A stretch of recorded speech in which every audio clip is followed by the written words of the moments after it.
Hi, I'm Max Morales from MMA Pit, and you in your own words, you said that that fight before Sawad's fight, so something crazy happened now in the Sawad's fight, that no contest. So, are you looking forward to change that page on fight day, or that page was changed at the first day of fight camp? No, I think what sticks out in people's minds is your most recent fight because people who watch fights don't see training. So yeah, of course, I would like to remedy that taste in people's mouth of me having weird fights. Matthew? Hey, how's it going, Mandel? This is Matthew Putterman from My MMA News. How you doing? Good. How are you? Hey, doing well, man. Hey, my first question I have for you is like, why should we believe that you're the next big thing in MMA today, from MMA reporters' standpoint? I mean, you don't have to, but just watch me fight. I guess like it doesn't really matter. There's prospects that play out, and then there's prospects that don't work out. So I guess I'm one of those guys that's still a question mark. In my eyes, I believe in myself, and that's all I really care about. So you don't have to if you don't want to. That's all I got for you, brother. Thank you. Jack? Hi, this is Jack Walana from Knockdown News. After your quick low blow fight, was it important to you to get back in the cage, very quickly, because you usually have that pace of, one fight a year? The the one fight a year is not by design. It just ends up happening. But so it wasn't necessarily the fact that the fight was so strange that made me get back in here quicker. It just worked out finally. Harry? Hey, Mandel, Harry Mack from the Bookie's Basement. I hope all is well. I hope all is well with you as well, Harry. Thank you. So I just wanted to ask, on Tapology, your official nickname is listed as Rat Garbage. So I just wanted to know, where does that come from? It's a long story, but it's the short story is it's my Instagram handle. Check it out. Fair enough. Well, thank you very much, Mandel. Best of luck. No problem. Thanks. James? I mean, no, this is James from Strictly MMA. And I know people keep bringing up your activity. It seems to be a constant thing at the press conferences, but this is the second time we're seeing you in just about 6 months. Is it safe to say 2021 could be the year of Mandel Nallo? This is the one. I don't know. I mean, that's the plan, and let's hope everything keeps going well. Absolutely. And then your opponent, Ricardo, he seems to have the ability to finish it, whether it's standing or it's on the ground. You also have the ability to finish it, whether it's standing or on the ground. But looking at him, watching his past fights and getting ready for him on the short notice, is there a particular situation where you want to keep this fight? No, not really. I think if you're a fighter, you kind of expect it to happen everywhere. Obviously, there's like a loose game plan. So, but it doesn't really matter where stuff. You just look out for what the other guy's good at and fight your fight. Nate? Yes, sir. I would like to piggyback off of the rat garbage question. We haven't seen a post on the rat garbage Instagram since May of 2020. Have you still been creating artwork, and when can we expect rat garbage's return? I have been creating artwork. I just haven't been posting it. I don't know why. So yeah, maybe I'll release an NFT or something. I've got some merch, but I don't sell it. So I'm still making stuff. I don't know why I stopped posting. I got bored or something. Thank you, sir. Donna? Hey, Mandel, how's it going? Good. How are you? I'm okay. Talk to me about the lack of fans and how that impacts your performance. And to keep it all within the one question, do you think that Bellator should start now with the states opening up and with the bubble as secure as it is, maybe starting to let a few fans back? Yeah, as far as the second part of the question, I don't really know. That's their business. And the first part of the question, it really does. As far as the fight itself, doesn't matter at all. But I'll say like post-fight, having your friends there is pretty cool. So that's the one thing that it changes. How do you find life in the bubble? It's boring. But I don't know. It's not that bad. Thank you, mate. No problem. Simon. Simon Romero behind the grind. Mr. Mandel Nallo, how are you today, my friend? Good. Thank you, Simon. So I have two for you here. I just want to know, how impactful has Coach Ferraza hobby been throughout your career? Yeah, huge impact. I mean, as far as MMA coaches go, he's the. I mean, coach and fighter, you need to have a good synergy. And as far as I'm concerned, we're a great fit together. And he's really kind of opened my eyes to the way you should think about fighting. And yeah, he's a huge impact. Been with him forever. My second question for you would be, I know he's a short notice replacement, but what is something you've seen in Ricardo's fights that excites you for Friday night? Just the fact that he's a guy that doesn't really like decisions. So he's a guy that's gonna try to make something happen, which is always fun. Chris. Hey, Mandel, Canadian myself, Chris Mancuso, Tarpsoft Sports. Being a Canadian, most of the other people wouldn't understand this, but there's an added pressure that comes with being an athlete from Canada, because if you have even a small amount of success, everybody hops on the bandwagon and you become a global, a national star. Do you feel that pressure a bit more back home, or are you settling into life over in the States? I still live in Canada. But I think I'm much too small to feel any kind of national athlete pressure right now. If I was Rory, that's a question for Rory. For me, it's all the same. I'm just a guy. Thanks, buddy. Jonah. Hey, Mandel, how you doing? Jonah here from Behind the Grind. Howdy. How are you? I just want to ask how your experience, even though you only have 8 fights on your professional career, you've been doing this for such a long time. How do you think that plays a factor against a guy like Ricardo? Yeah, time in, like, I don't know if that 10,000 hours thing is true or not. People shout it around a lot, but experience pays off. And in MMA, that's no different. So I think it's huge having time in with good guys. That's all for me. Thank you, Mandel. No problem. Rick Sanchez. Hey, Mandel, this is live from Radici. How you doing, man? Good. How are you? I just want to talk about the fight. Sorry about that. I just want to talk about the past fight. Did you receive any backlash or criticism from? No, and from like fans or media or anything? Yeah.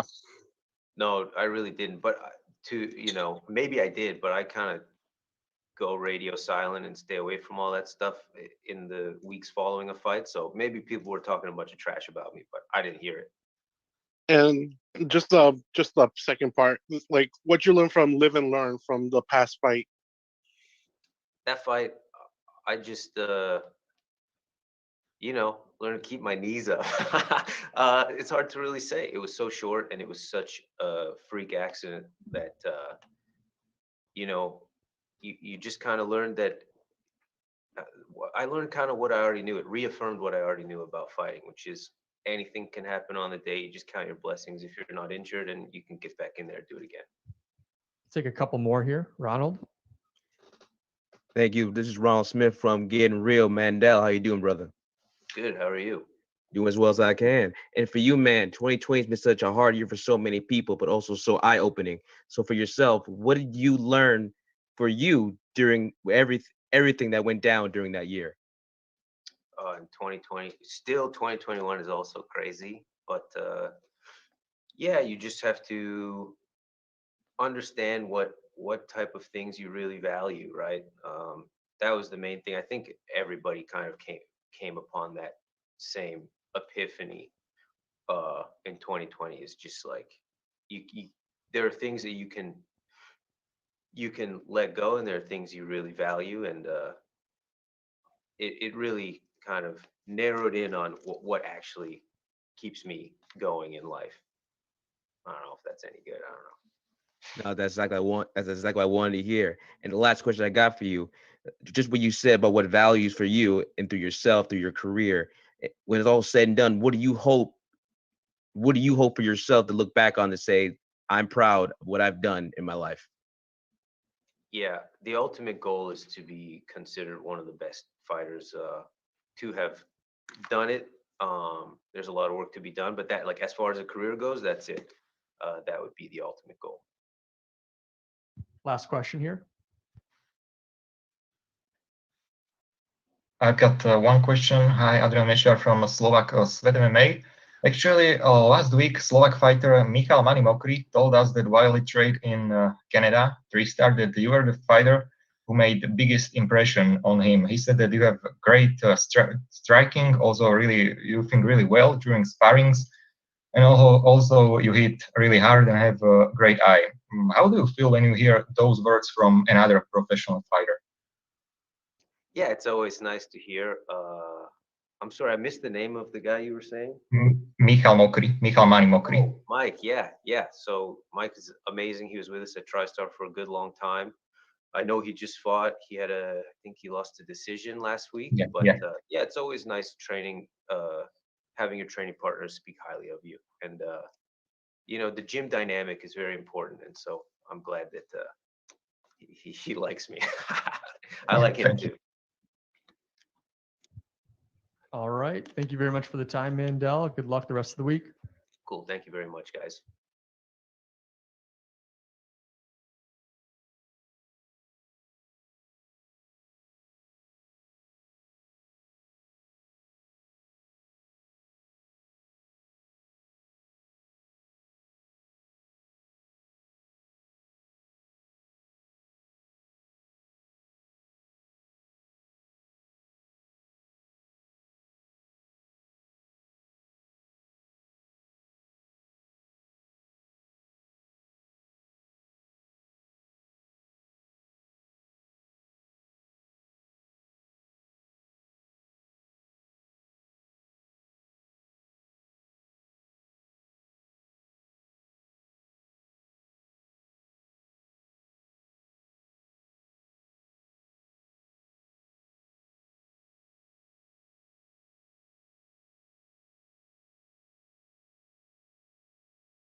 Sure, dog. How you doing, man?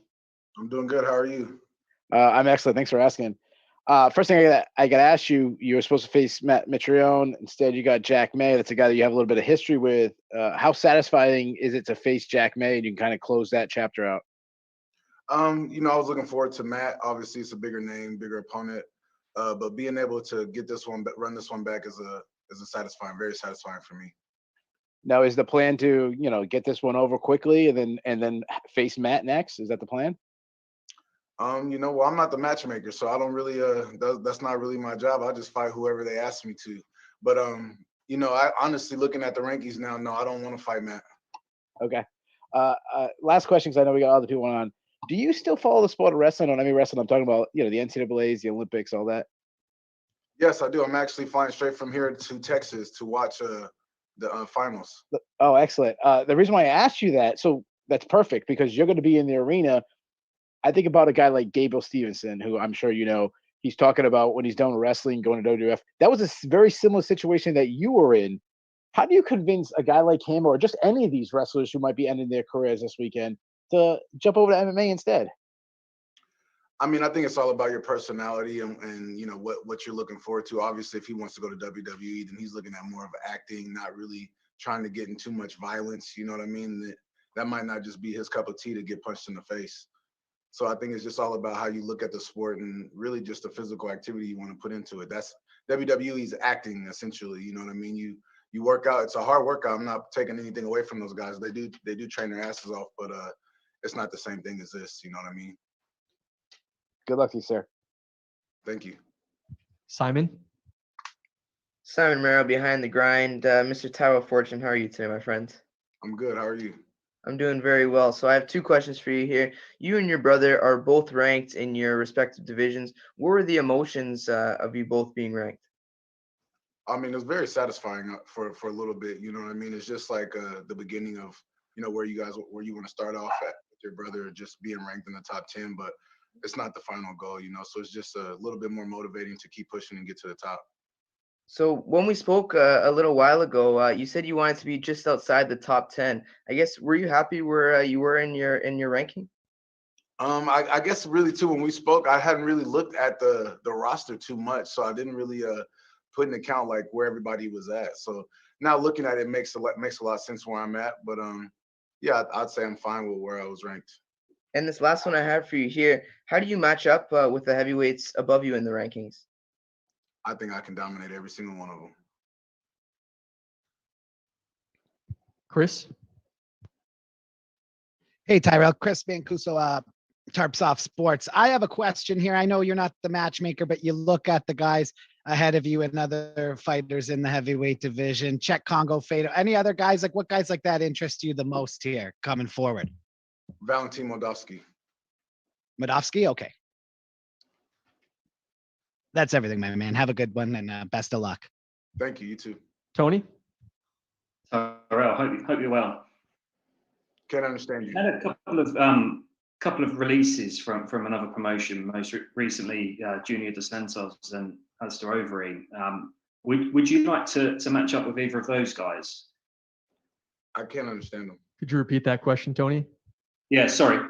I was just saying, we've recently seen Junior Dos Santos and Alistair Overeem leave the UFC.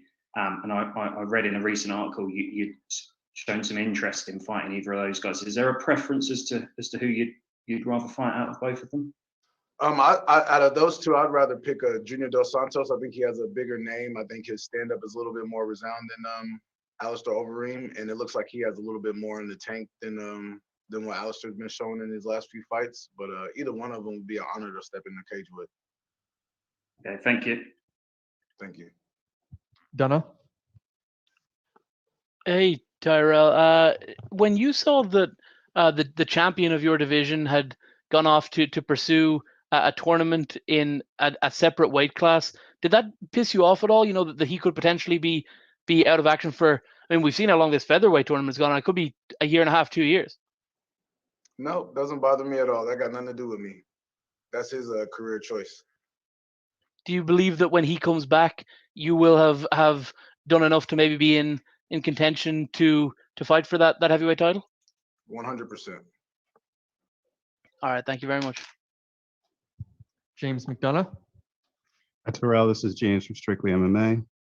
Just have one question for you. You've already been in the cage with Jack May, so you've gotten a feel for it. The fight was looking like it was going your way the first time. Now with that experience, do you have a prediction, like a vision of how you see this fight playing out on Friday night? Violently. That's really about it. I mean, this guy, he had been starting to talk shit to me since my last fight when I fought Saeed Soma. And so he was just trying to get back in the cage with me for a while, I guess. And so no, I mean, he's actually motivated me to fight him. So I can say I'm looking forward to getting in the cage again with him. Steven? Hey, Tyrell.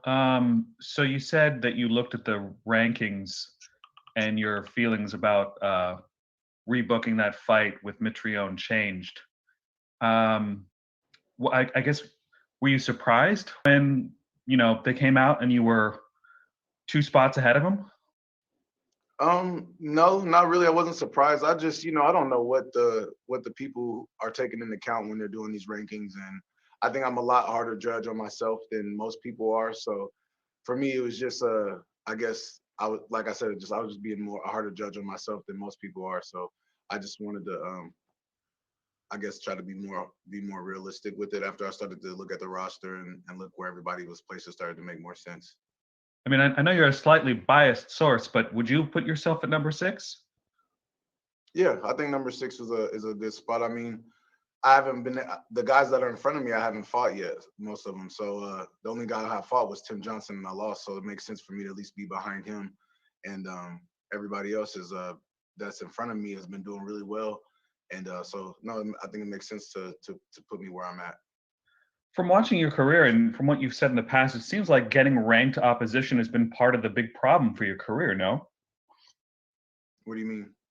Well, I mean, like getting those big name fights is going to get you to the next level in your career. Would you agree that that's been an issue? Yes, 100%. So, yeah, see, having the rankings does put it in a better perspective, and it does give me a clear sight of who I want to fight next and who to target after. So if it's not Mitrione and you beat if you win on Friday, who would you like to fight? Valentin Moldavsky. And why him in particular? He's number 3, so he's in front of me, so he takes me one step closer to getting to the belt. Do you like the style matchup? 100%. I think I'm a good style matchup against anybody in front of me. Gotcha. Thanks. Nate?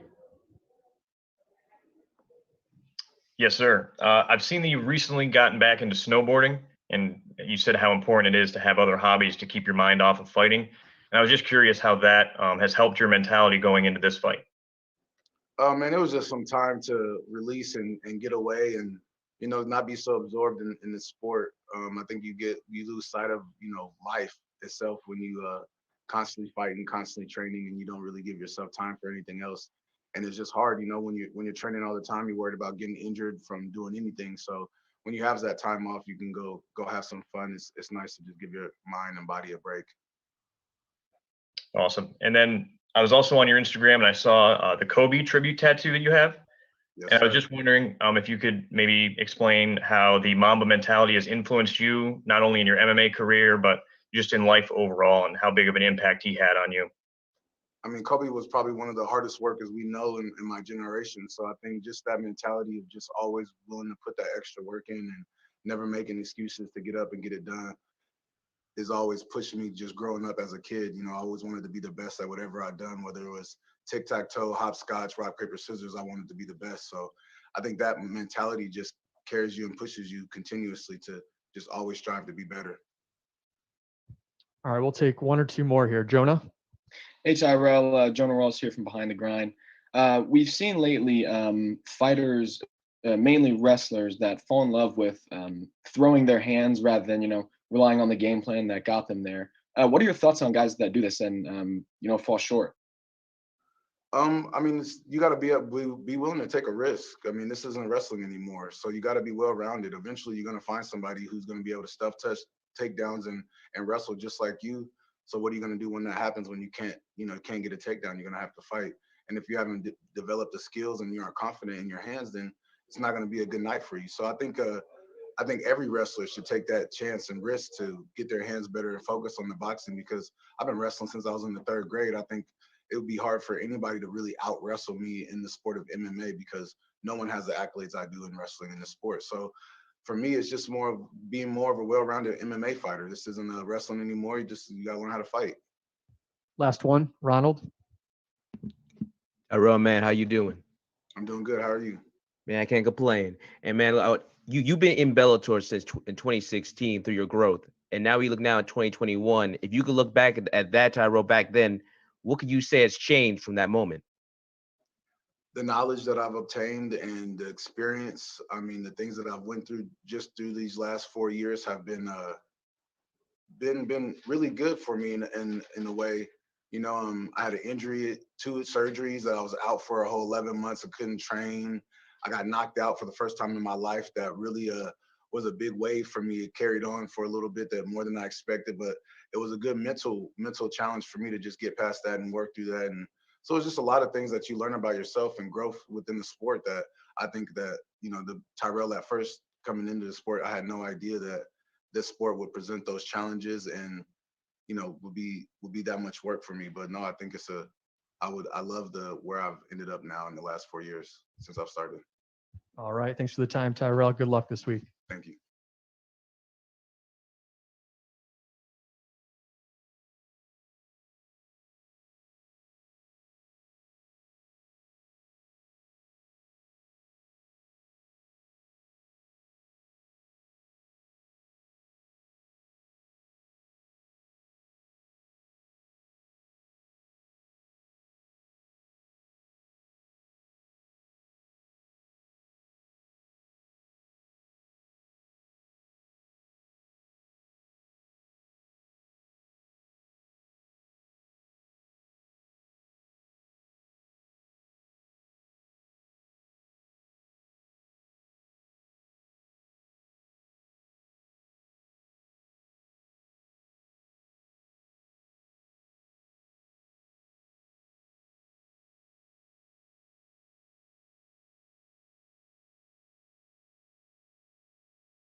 Hey, Jason, it's Keith Schilling from Sure Dog. How you doing, man?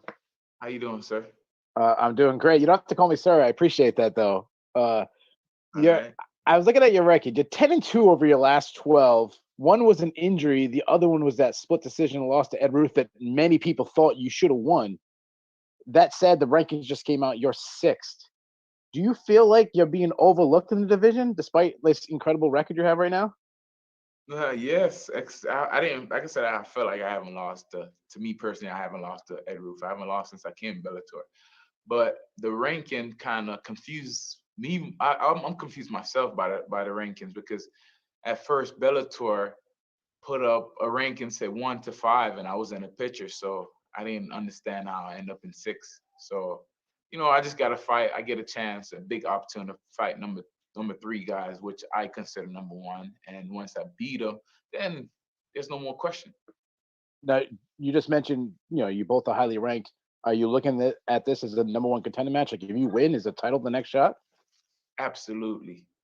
Absolutely. And if, like I said in the get-go, if Bellator doesn't feel that way, or anyone of the welterweight that feels like they're not the champ and they disagree, then we'll go fight for that position. I got 2 last questions. Neiman did an interview earlier this week, and he was saying that he wanted Michael Page end up with you. It seemed like that was the fight he wanted. Do you think he's looking past you?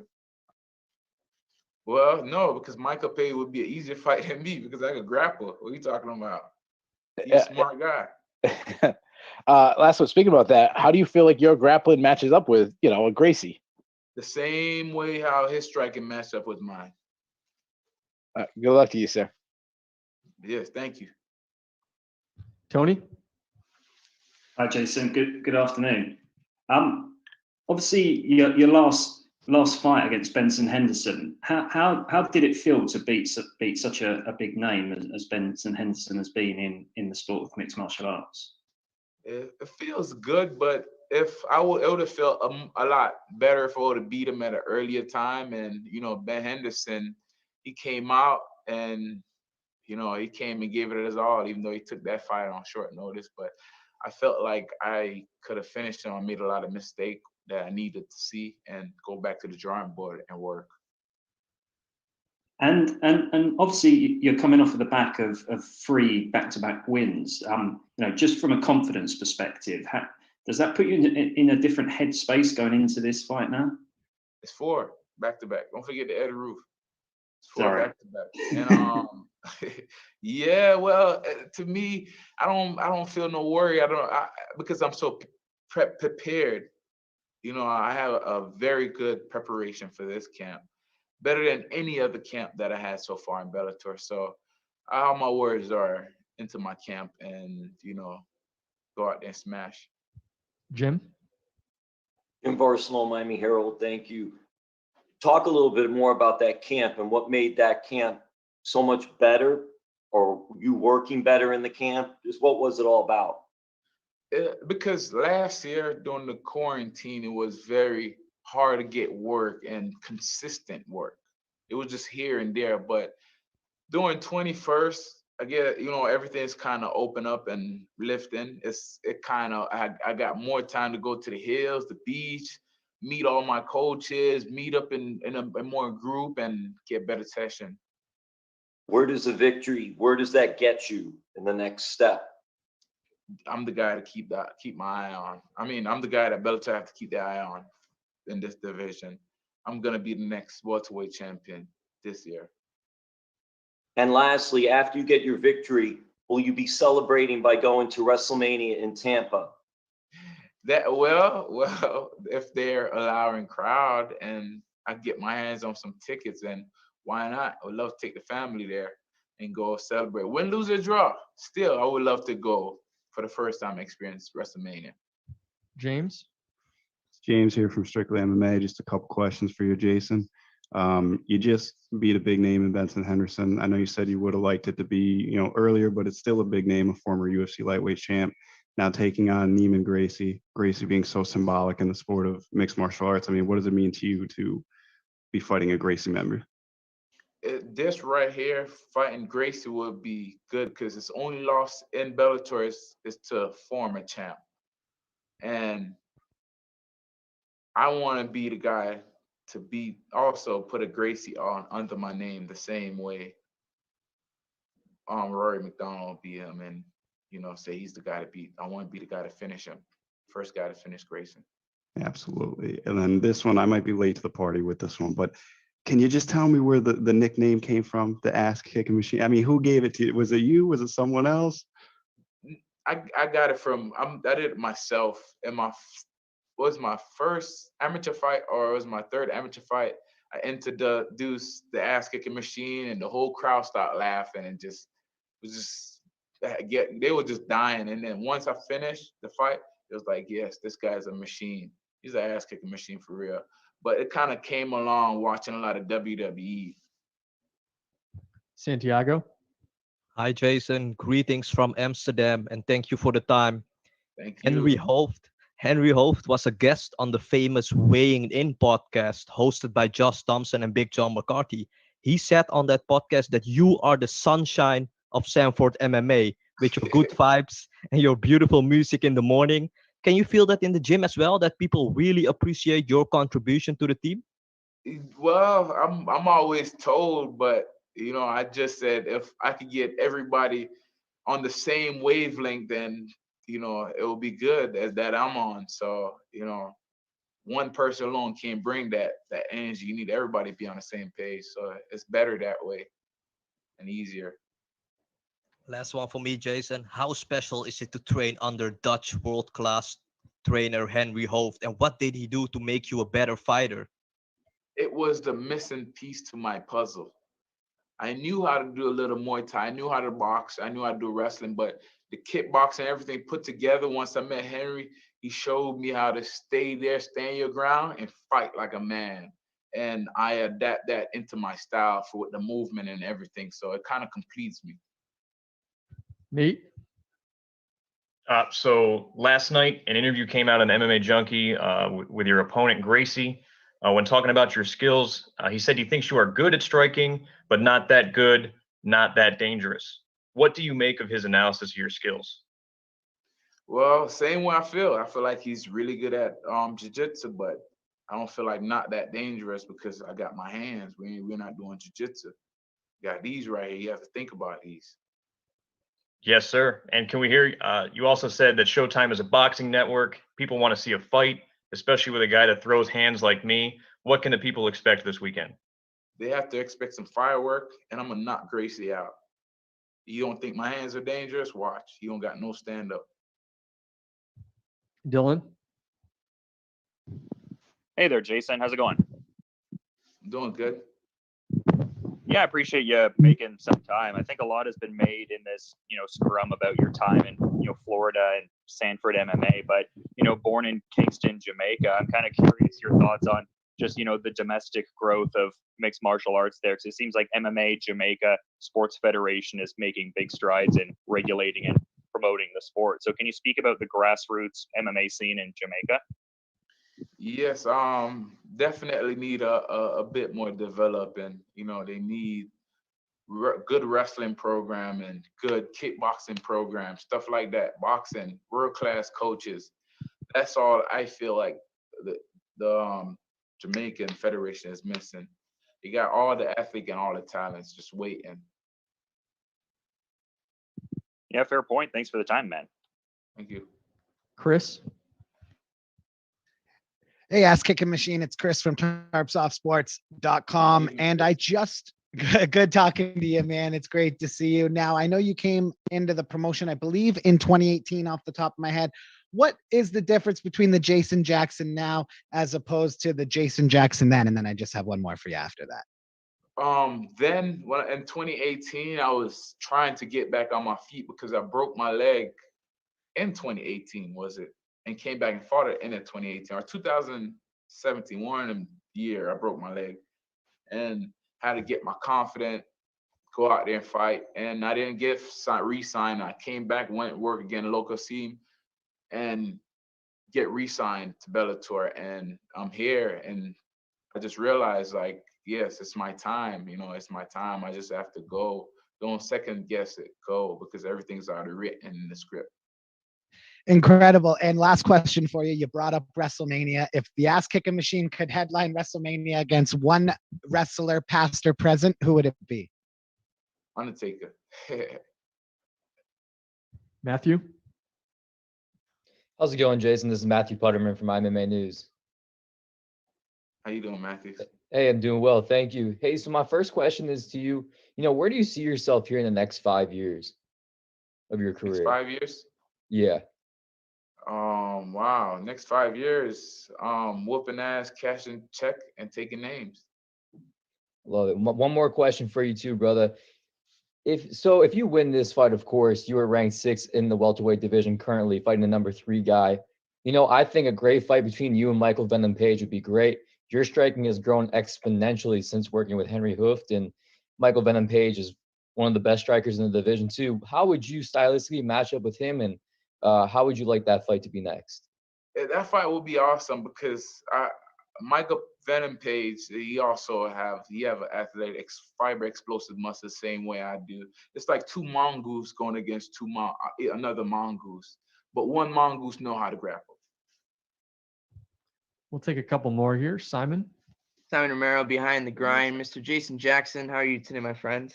I'm doing awesome. Awesome. That's what I like to hear. So you're representing Jamaica. How does it feel representing your own country on the world stage? Well, no matter what I do, I'm going to represent my country because, you know, Jamaican people are prideful and proud set of people. So. And my second question for you would be, what steps do you need to take in order to bring home the W on Friday night? Keep the fight standing and put my hands on this guy. All right, last one here. Jonah? Hey, Jason. Jonah Rawls here from Behind the Grind. I'm wondering how the guys and ladies at Sanford MMA are able to help you kind of negate the grappling of Neiman Gracie. Well, we grapple all his favorite positions, and you know we have grapplers that definitely are more higher level when it comes to wrestling and jiu-jitsu. So I said when I make my professional debut as far as fighting in the local scene, Neiman Gracie probably was just a blue belt, purple belt. So I have experience on my side. I fought plenty of black belts. So I know how to fight a black belt.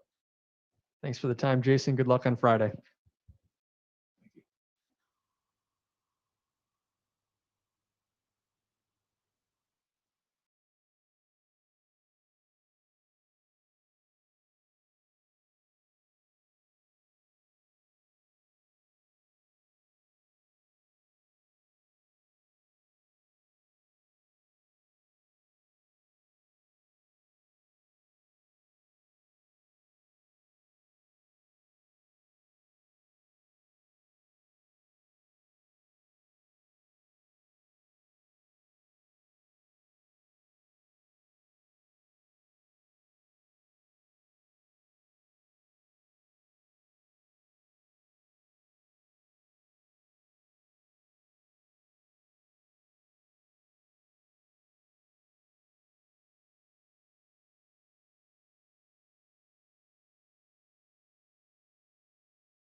Chilling. Your line is now live. Hey Jack, it's Keith Schilling for Sure Dog. How you doing, man? I'm good. How are you? I'm excellent. So first question I want to ask you is we just talked to Tyrell and he says that you've been talking trash to him and this and that. Is it personal between you two? Always two sides of every story, right? Sure. Hell yeah. There's been some back and forth on Instagram. For me, I don't make it personal, man. This is just business. So I'm here to do a job. But yeah, to get the fight, to hype the fight, to take it to that next level, a little shit talking never hurts. Yeah, absolutely. We love that. So you guys fought. It was obviously very briefly, ended up becoming a no contest. Is there anything you can take away from that first fight? I mean, it was what, 2.5, 3 minutes in the first round. A lot of people don't know, and not making any excuses, but I didn't get much of all sparring leading up to that fight due to injuries. So as comfortable as I felt I'll be even more comfortable with my stand-up. And as far as on the floor with him on top of me or against the cage, we all saw what happened. He was doing his thing. He got his takedown. He was doing his thing, but then, I found my way back up. And then the low ball happened. You're fighting in the casino. If I wanted to make money and I'm in the casino, what do I bet? What's my bet on? I believe in myself, so you should believe. I mean, if knockout first round, what's? I think that I think he likes to. I think he's gonna try and bait me in, and I'm just gonna stay patient and stay long and work my game. And it's no secret, man. I know I possess power, and I know that if it's not one shot, then once I start chipping away and I land that big shot, I can turn your lights out. Excellent. Go with you, sir. Thank you. Donna. Hi, Jack. How's it going? I'm good. Yourself?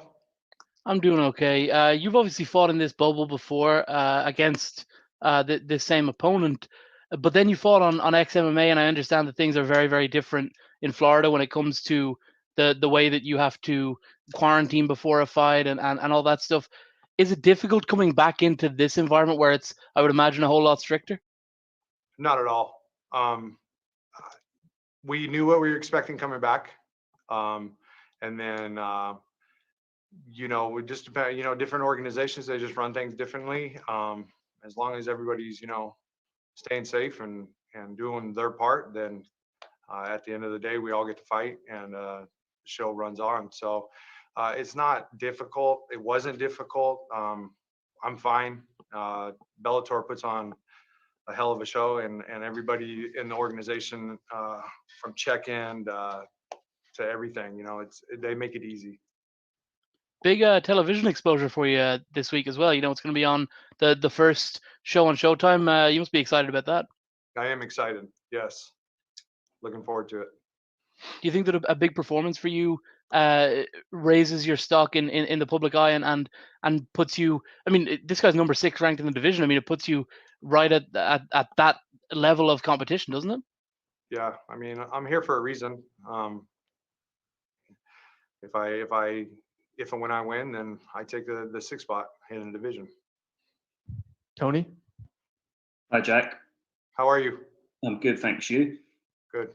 Good. If the internet is to be believed, you turn 40 in 2 weeks' time.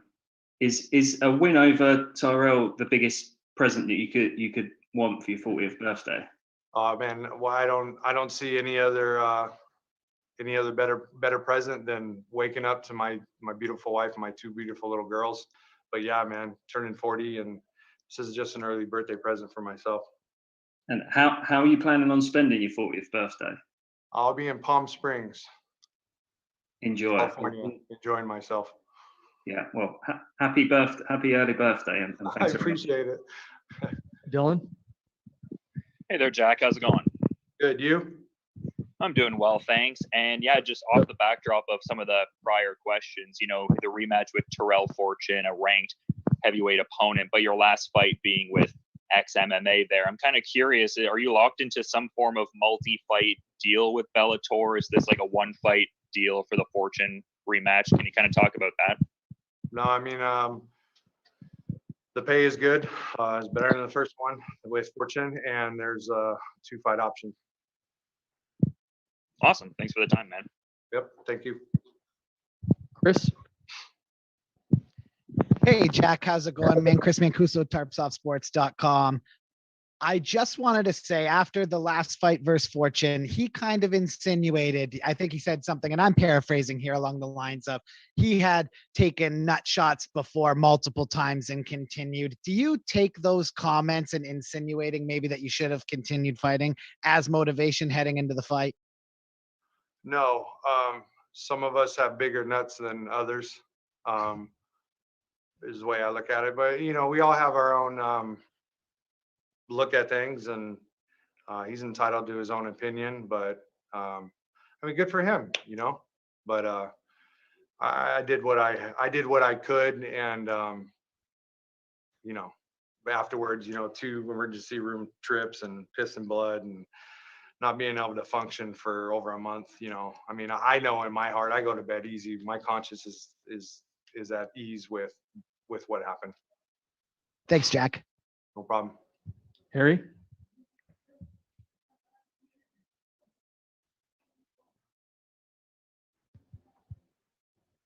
Harry, your line is live.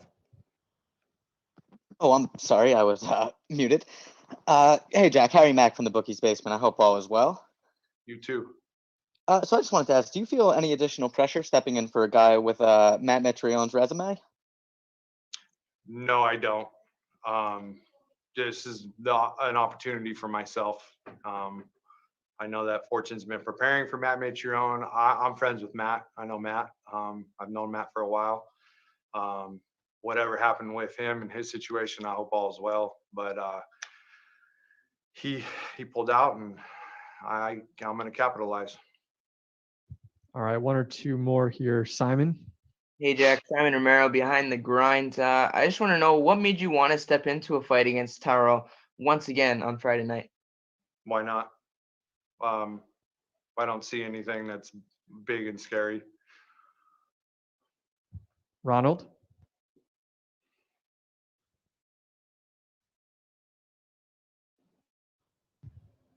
Ronald, go ahead. Ronald Smith from the Getting Real. Jack May, how you doing, my brother? I'm good, man. How are you? Can't complain. And Awesome. man, when the call came for you to step in to fight against Tyrell, at one point did you ever even stop to think, should I do it, or were you just like, give me the ball, I'm gonna run with it? Give me the ball and let's run with it. And last question I got. There was no hesitation.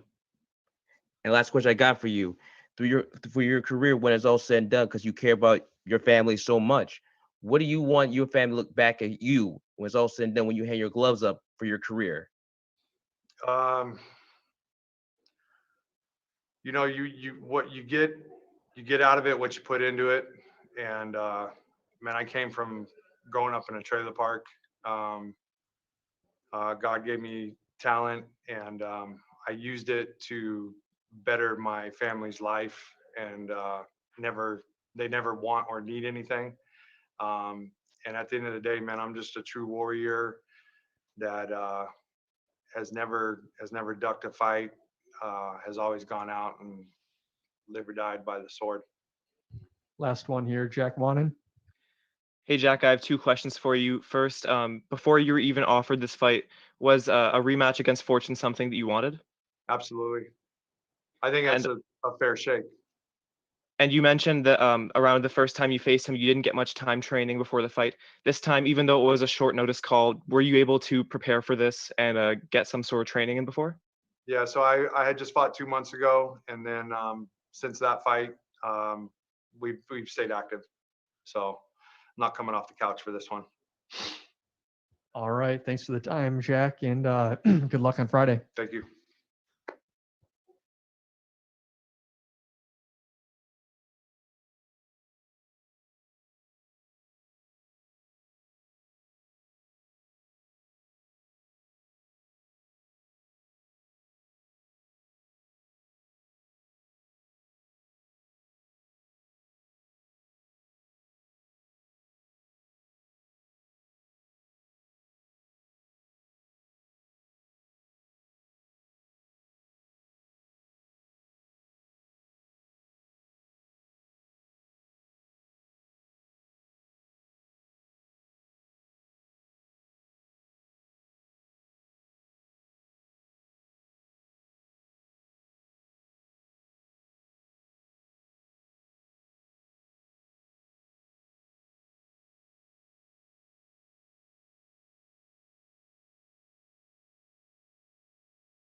Hi, Neiman.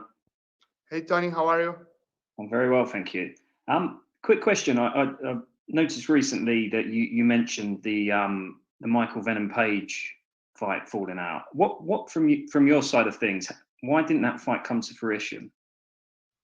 Man, I don't know. I could come here and talk a lot of shit about him, saying that he's scared, he don't want to take the fight, but I think it's because of the craziness that's going down in the UK with the COVID. And they told me, he said it's kind of hard for him to train and he couldn't get ready in time, and that's why it didn't happen.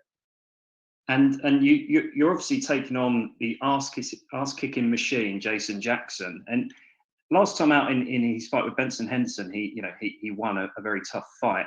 What do you make of that performance? And what do you make of your opponent, Jason? Great performance against an ex-champ. I think it was a great fight. He fought very well. He did the perfect fight against Benson, and was a good fight. Keith?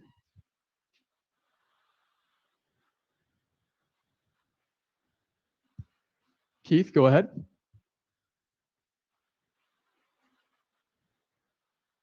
All right, we'll move on here. Next up, we have Simon. Simon, your line is now live. Simon Romero, behind the grind. Neiman, I only have one for you today, but I just want to know, you only have one loss against a former champion. If that fight was to ever happen again, how would that one fold out? I think I'll finish it this time. He's not going to be able to escape like he did last time. All he did in that fight was escape.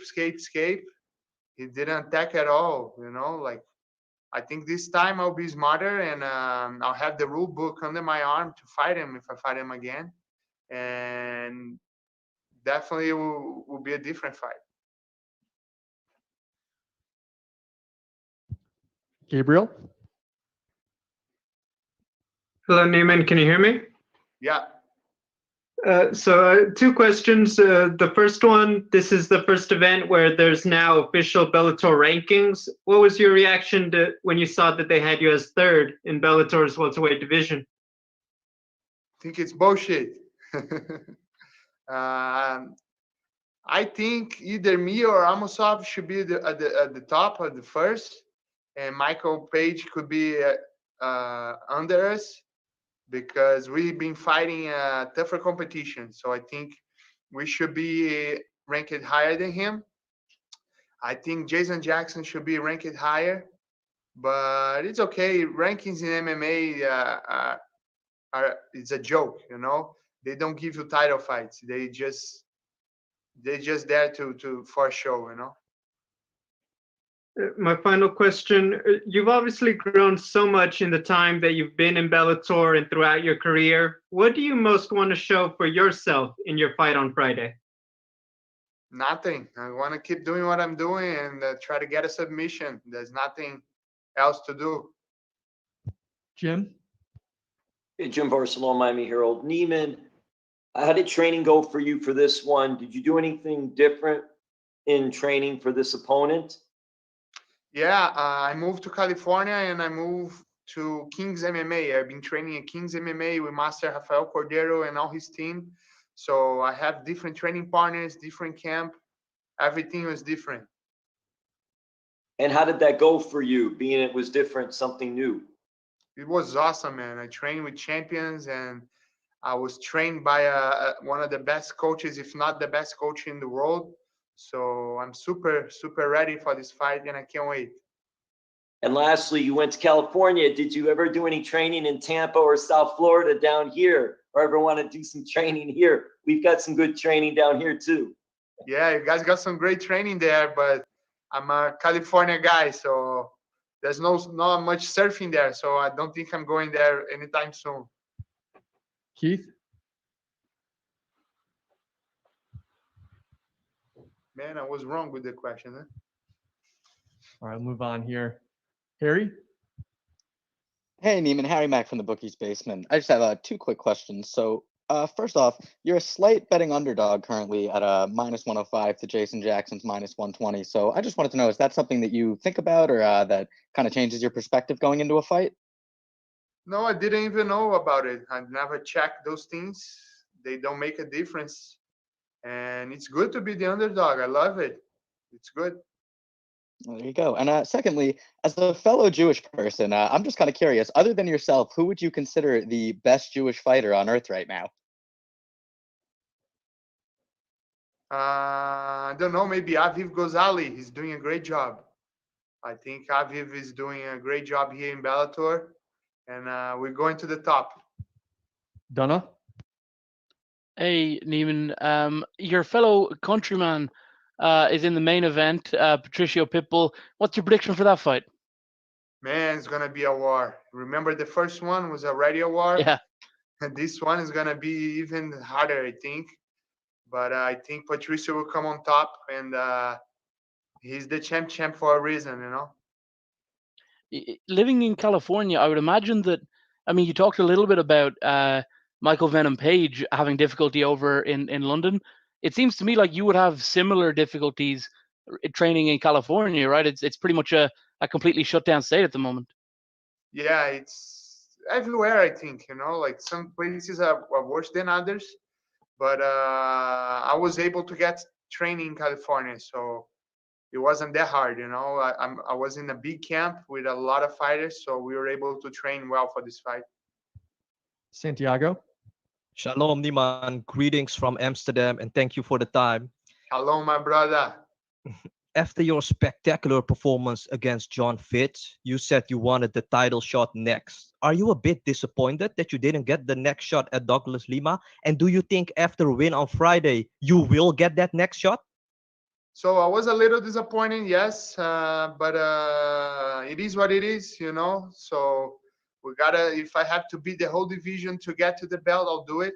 And I think so. I think if I win this fight, and if I win in a great way with a good submission, I'll get the title shot. And last one for me, Neiman. What do you think about the evolution of jiu-jitsu in this modern MMA game? Do you think fighters are using their jiu-jitsu in an effective way? Yes, I think so. I think these days are much harder for a jiu-jitsu guy to come here and finish everyone, because everybody knows jiu-jitsu now. So I'm fighting against guys that are training jiu-jitsu every day. Some of them are black belts. So it's much harder now. James? This is James from Strictly MMA. I just got a couple questions for you.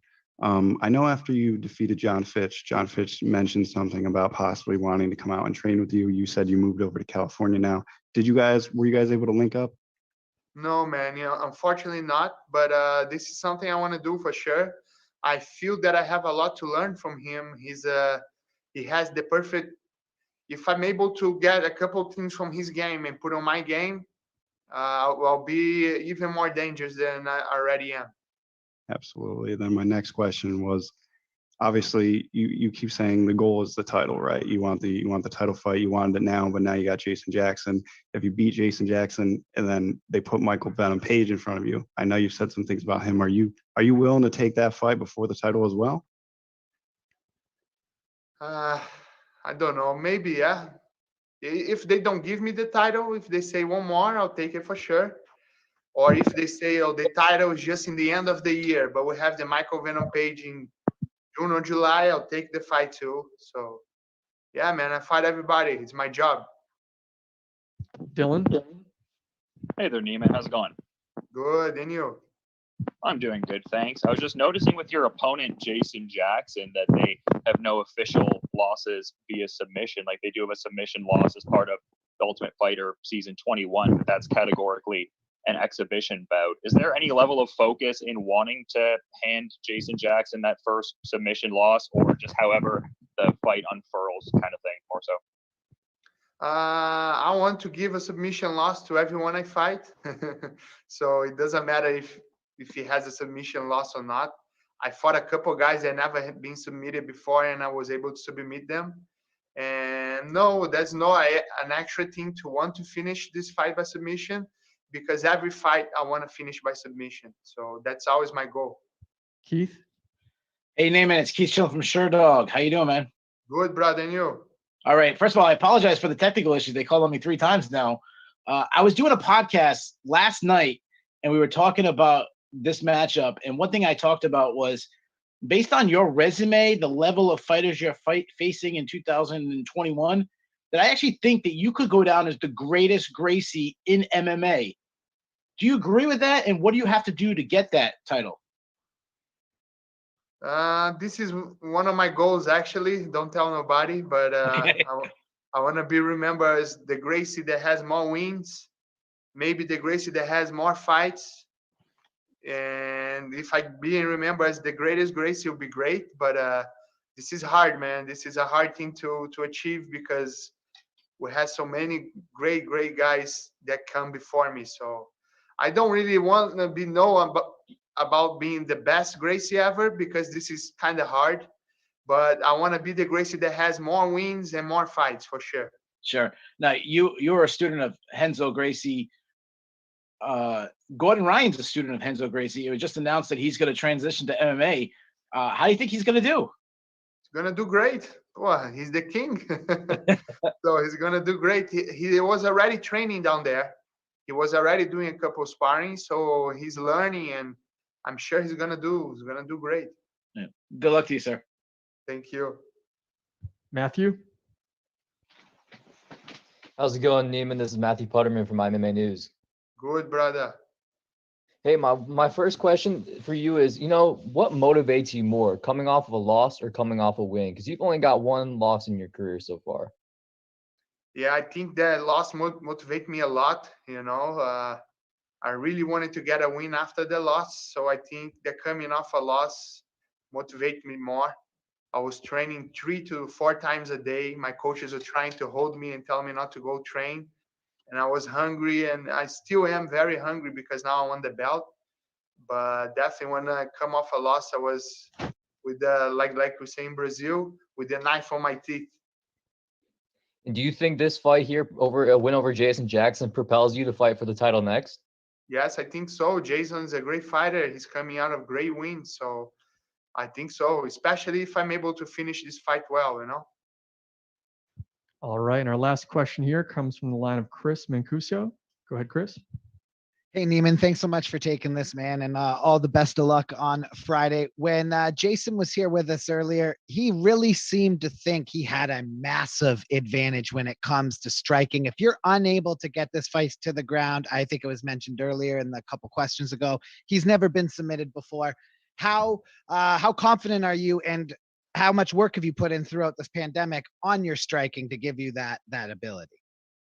I've been putting work in striking for years, and I strike with a lot of great guys. So they always think that. They always think they have a big advantage, but once we get there, they see that's not true. Like the Ed Root fight that happened, the Rory McDonald fight that happened, and it will be no different on Friday night. Thanks, Neiman.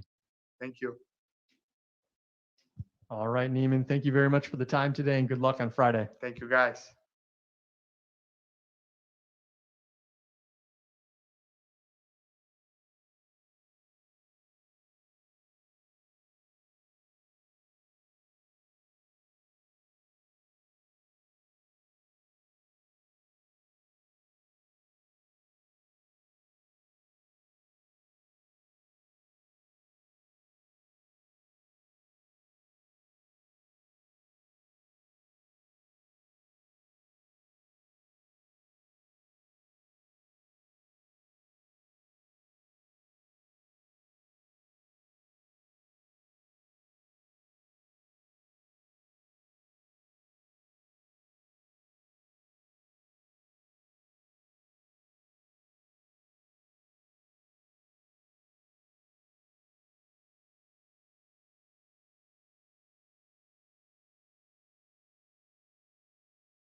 because she's undefeated. I feel it's great, and of course I'm preparing myself for her game, and I feel that I still have that factor, like surprise factor, because a lot of people haven't seen yet a lot of things of my game, specifically in my ground game. So I feel I don't gonna play her game, but I'm still prepared for whatever she proposed to me. Are you viewing this as the #1 contender matchup? I don't know, but could be. Yeah. Well, I asked you that because you faced the current champion. You had an extremely close fight against her. So my question is, what improvements have you made since that matchup so that if you do get, like a matchup against champion, that you're going to win? Yeah, I feel I am a completely different fighter since that fight, and I feel every time I enter in the cage, I'm a better fighter. And right now in my career, I feel I'm in that point that now I feel I really know what I'm doing because in the beginning I wasn't prepared in any aspect. I had that lack of experience that was so important in those first fights. But even with that, I know Bellator saw my potential, and I've been working all of this time and improving every area. So right now I feel very good for every challenge. My last question for you, I hate to bring up a bad topic, but the last time you weighed in, you actually missed weight. Is everything going as planned for this time? Yeah, like the first weightings was a little bit easy for me, so I get too much confidence in the last one, and I didn't make that mistake for this one. I learned the lesson, and right now I am in the better way I've been in for the weight cut. Gabriel? Hello, Alejandra. How are you? Hi, very good. You? I'm doing good. Alejandra, can you talk a little bit about how your life has changed since doing Exatlon? Because you've obviously always been a very popular fighter through Bellator, but being on a show like that, I have to imagine fans who never watch MMA, now they're big fans of you. What has that been like? Yeah, being in Nexathlon was a big opportunity for me to improve and to grow in my social media. And yeah, that it's one of the biggest show for the Hispanic public in United States, and that people that was following with me in the show right now, it's supporting me in fighting too. So that's awesome. And yeah, I feel you have to take that kind of opportunities, but my mind was always here in my career. When you take time off like that to do the show, and then you come back to the gym, you come back to the world of MMA and preparing for a fight, what did you miss the most? Like when you got back in the gym, what did you most look forward to doing again on a daily basis? uh, I missed a little bit in the question. Can you repeat for me, please? Just when you came back to the gym, what did you like the most doing again to focus on MMA? Everything. When I train, I realize I love this. Every time I do my sparring, I wrestling or jiu-jitsu or boxing, I love every part of this sport, and that's why I'm doing it. Max? Hola Alejandra, soy Max Morales de MMA Pit. Platicamos contigo en la semana y ahora estamos viendo que publicas hace no mucho ese tiempo de que estás en peso, que estás no muy lejos de ese peso y ahora es la semana de pelea y queremos preguntarte físicamente cómo te sientes y también mentalmente, emocionalmente, cómo te sientes ya en la semana de la pelea. Creo que esta es una de las peleas para las que mejor he estado preparada. Siento que he madurado mucho, no solo mentalmente, sino también físicamente, y es algo que se nota. Creo que mi plan de alimentación ha ayudado mucho y me ha potencializado en todas las áreas. ahorita, como he dicho, pues sí, estoy en uno de los mejores pesos, pero porque he sido completamente disciplinada, no he fallado con nada en la alimentación y creo que si uno hace las cosas bien, no tiene cómo salir mal. And in English, so we spoke with you the last weekend, and we saw your post on social media that you are close to making weight. So how are you feeling physically, and emotionally in this fight week? Yeah.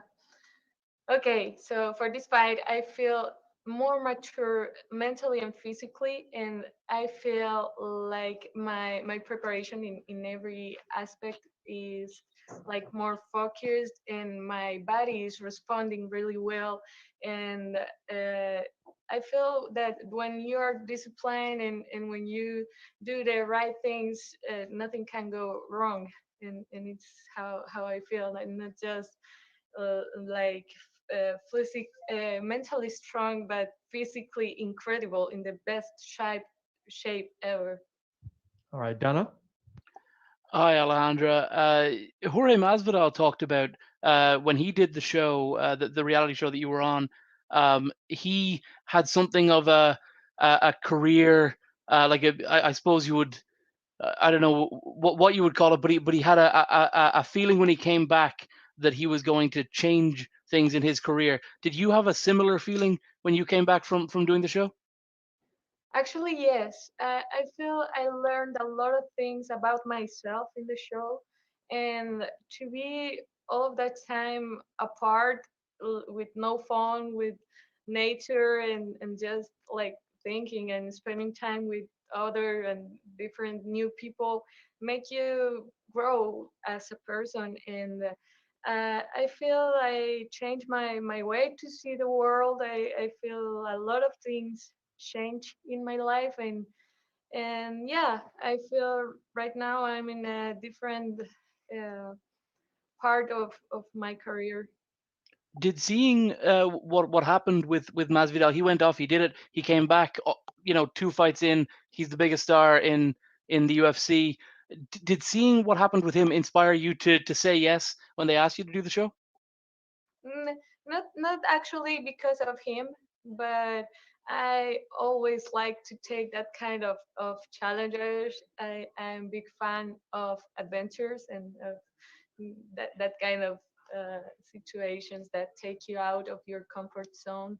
So I know that that wasn't gonna be an obstacle for me.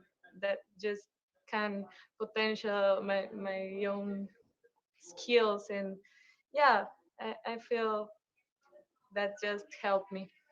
Santiago.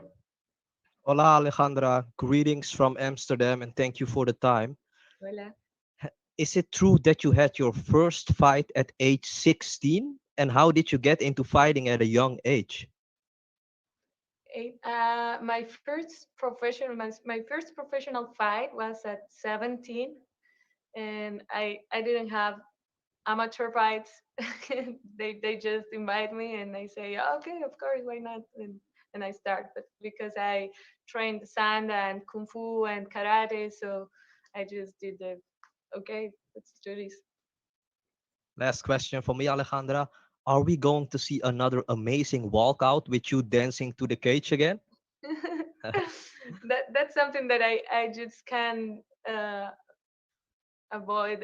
It came naturally for me, and I just listen to the music and go with it. I don't prepare any of that, and yeah, probably. We'll take a couple more here. James. Hi, Alejandro, this is James from Strictly MMA. Just a couple quick questions for you. I feel you're motivated for every fight, but with your opponent coming in this time with an undefeated record, is there a little sprinkle, little extra fire underneath you that gets you out of bed a little bit more, knowing that you have a chance to take her O away from her record? I don't used to think that way because I prefer to focus on me, on what I have to do now, and yeah, it's just about my own work here. And then do you have a final prediction for everybody of how you get it done on Friday night? Mm, I know everyone's gonna enjoy my fight as always. I always give my best, and my fans know that. Ronald. Ronald Smith from Gator Real. Alejandra, how you doing? Very good. Thank you. Just to bounce off, you said that after you left the reality show, you said that changed your mindset and get a bigger mind focus on the future. So for yourself now going to this fight, where do you see this new self of you going forward in this fight? Not just in this fight, yeah, but in life, I feel um, ready to face everything that I have in front of me. I'm not afraid of whatever I have to to fight for. So it's just that. Nate. Hello, Alejandra. I've got one question for you. It was spoken earlier about how many new fans you might have gotten from the telenovela. I just wanted to ask you if you had anything to say to those fans that might be watching. I know you were the first Colombian fighter in Bellator, and anything to say to a young fan watching. Yeah, I feel very proud to represent my Latino American people, and I feel very loved. I feel the support and the energy they are always sending to me. And thank you very much to all my fans and to all the people who are there sending good vibes. And I'm not gonna disappoint with my fight, you know. Thank you. Looking forward to it. All right, last one here, Chris. Hey, Alejandro, just quick question for you here. I know that a lot has been made about the Bellator rankings, and you came in at number 4 in the division, but number 9 in the female pound for pound list. How proud are you of that? I know that's not the end goal, and you're going to say at the end of the day you want to be champion, but from it's a brand new thing to Bellator. How did that just make you feel seeing your name amongst the top 10 women in the sport? Yeah, I feel that it's very motivating, but it's not like a final word. That's something that just makes me to feel that I have to show why I'm there, and I have to show that in the cage, and to demonstrate why I'm there, and if it's true or not. All right, thank you so much for the time, Alejandra, and good luck on Friday. Thank you very much. Thank you, everyone.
the first time fighting in front of the U.S. fans. What kind of statement are you trying to make?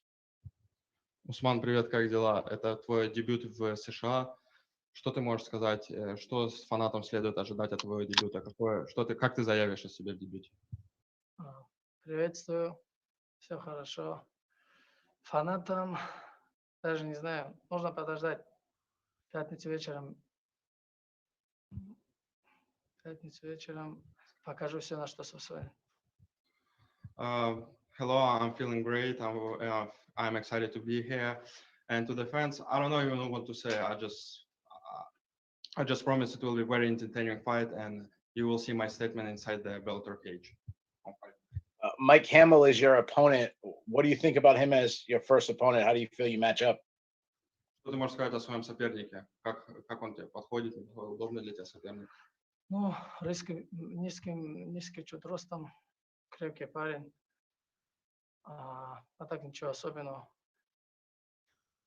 Не могу выделить в каких-то аспектах, что он сильнее меня, или в каких-то аспектах, что я слабее, чем он. В пятницу вечером покажу. Tough guy. I wouldn't say that he have any advantages over me in wrestling or in striking, either way. So on Friday night, we will see. The only thing I can say, he's a little shorter than me. It will be a little discomfort for me, but everything will be good for me. Donna? Hi, Usman. We've heard that your cousin Khabib will be in the corner. Is there a lot of pressure coming into your first fight in the States? Obviously, with such a huge legacy and a huge name to live up to. Мы знаем, что Хабиб будет у тебя в углу. Что ты можешь сказать? Это давит на тебя как-то? Ты нервничаешь, или это наоборот тебя мотивирует и придаст больше сил? Скорее всего, для меня это мотивация, что такой человек у меня в углу. И я думаю, он будет мне подсказывать только правильные вещи, которые я должен буду делать. Of course, I'm very happy that my older cousin Habib will be in the corner, and such a great fighter will be in my corner, and he also like my head coach right now. So yeah, I'm sure it will be very useful for me, because he will give me very useful tips during the fight. What is the feeling among the Nurmagomedov family about the way that, of course, your cousin retired after his last fight for a variety of reasons, and his old rival Conor McGregor was well able to maintain his trash talking. What is the feeling in the Nurmagomedov family now that chapter is over about Conor? Что ты можешь сказать насчет того, что ваша история Нурмагомедовых с Конором закончилась? Но мы поставили жирную точку. We just finished this, so that's all I can say. We're done. Tony? Hi, Usman.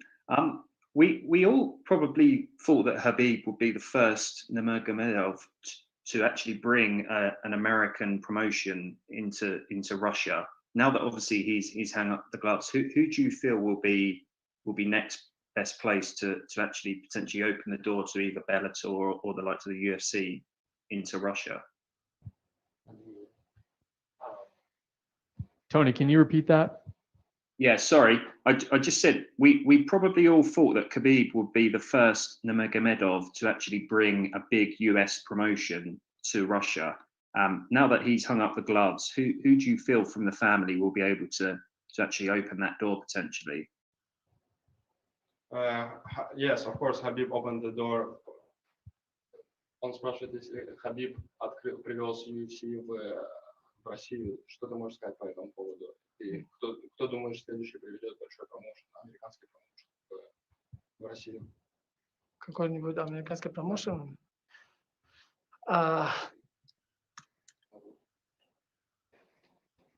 Даже не знаю. Отлично.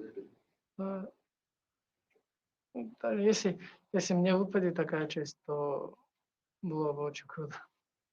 Не знаю, я даже не знаю, что говорить. Кто будет следующим, но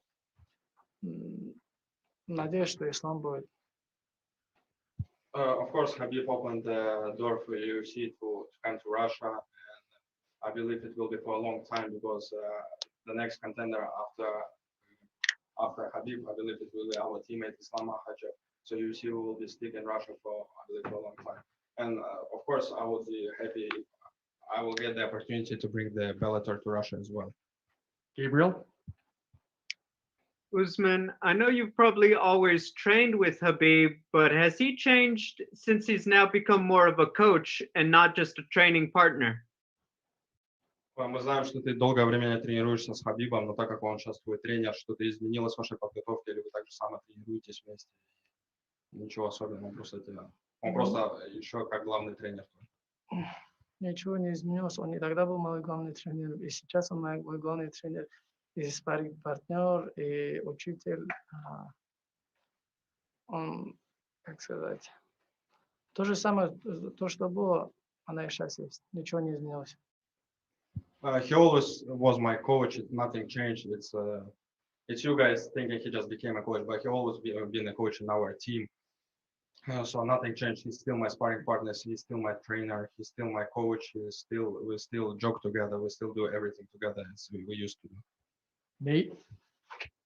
Yes, sir. I just wanted to ask you, you've got a great stand-up game, and it's clear that you like the Muay Thai style.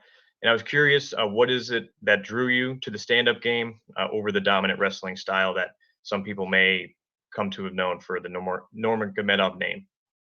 Ты отличаешься от своих братьев тем, что ты больше ударник. Что ты можешь сказать по этому поводу? Почему ты больше ударки, чем остальные твои братья в борьбе? Ну, не знаю, мне просто нравится стойки драться. Вот только поэтому. А так, если бороться, то у меня нет проблем и побороться. Okay. Honestly, I started with the Muay Thai, and after I started training for wrestling. So, and also I like to strike more than to wrestle. But there is no problem for me to wrestle. You already know that I got the wrestling skills, but I want to also show that Nurmagomedov can also strike. We'll take a couple more here. Max? Здравствуй, как дела? Меня зовут Макс, и у тебя будет дебют в Bellator, и ты очень активный боец. Какое у тебя ожидание от дебюта и в этот новый момент в карьере? And in English, you are gonna have your Bellator debut, and you are a very active fighter. What are your expectations in your debut and in this new moment in your career? Тебя будет. Да, переведи. Он говорит, у тебя будет дебют в Беллаторе, и что ты можешь сказать, какое заявление ты поставишь о себе в своем дебюте? Как ты заявишь о себе? Приветствую. Уже поздоровался, да? Да. Но какое заявление оставлю я о себе? Думаю, такое громкое заявление будет. Постараюсь сделать заявление громким. А так, все соизволением Всевышнего, иншаллах, заберу победу и уже улечу домой. Hello. So I would like to put a big statement in my debut. It will be my Bellator debut as well as my US debut. So I will try to make a big statement to fans all over the world. And God willing, I will get the victory and fly safely home. Dylan? Hey there. I had a question in regards to just, this big debut and it being on Showtime. I'm kind of wondering in terms of just MMA skills, what is Usman looking forward to showcasing to maybe a segment of the Bellator audience who's never seen him fight before? Он говорит, у тебя дебют в Беллаторе и дебют в США. Что фанатам Беллатора следует ожидать? И что ты покажешь фанатам во время боя? Постараюсь показать красочный бой, чтобы фанаты не зевали и увезти победу с собой на родину. As I say, I would like to make a big statement in my debut fight, so I will get more fans from all over the world, especially in the US, and Bellator fans. And after that, God willing, I will get the victory. And as I said, I would like to go safely home. Last one here, Simon. Simon Romero, Behind the Grind. I have two questions for you. I just want to know, do you feel that Khabib deserves Coach of the Year? У меня один вопрос к тебе. Ты думаешь, Хабиб заслужил награду как тренер года?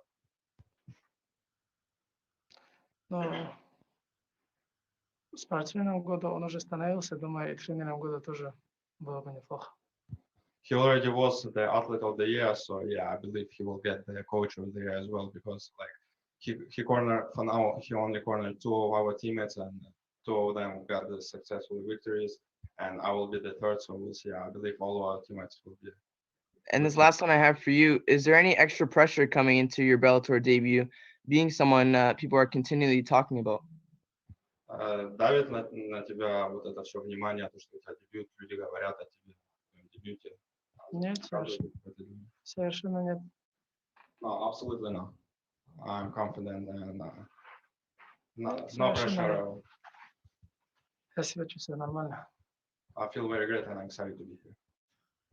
Great. Thank you so much for the time, Usman. Appreciate it, and good luck on Friday. Удачи.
Live.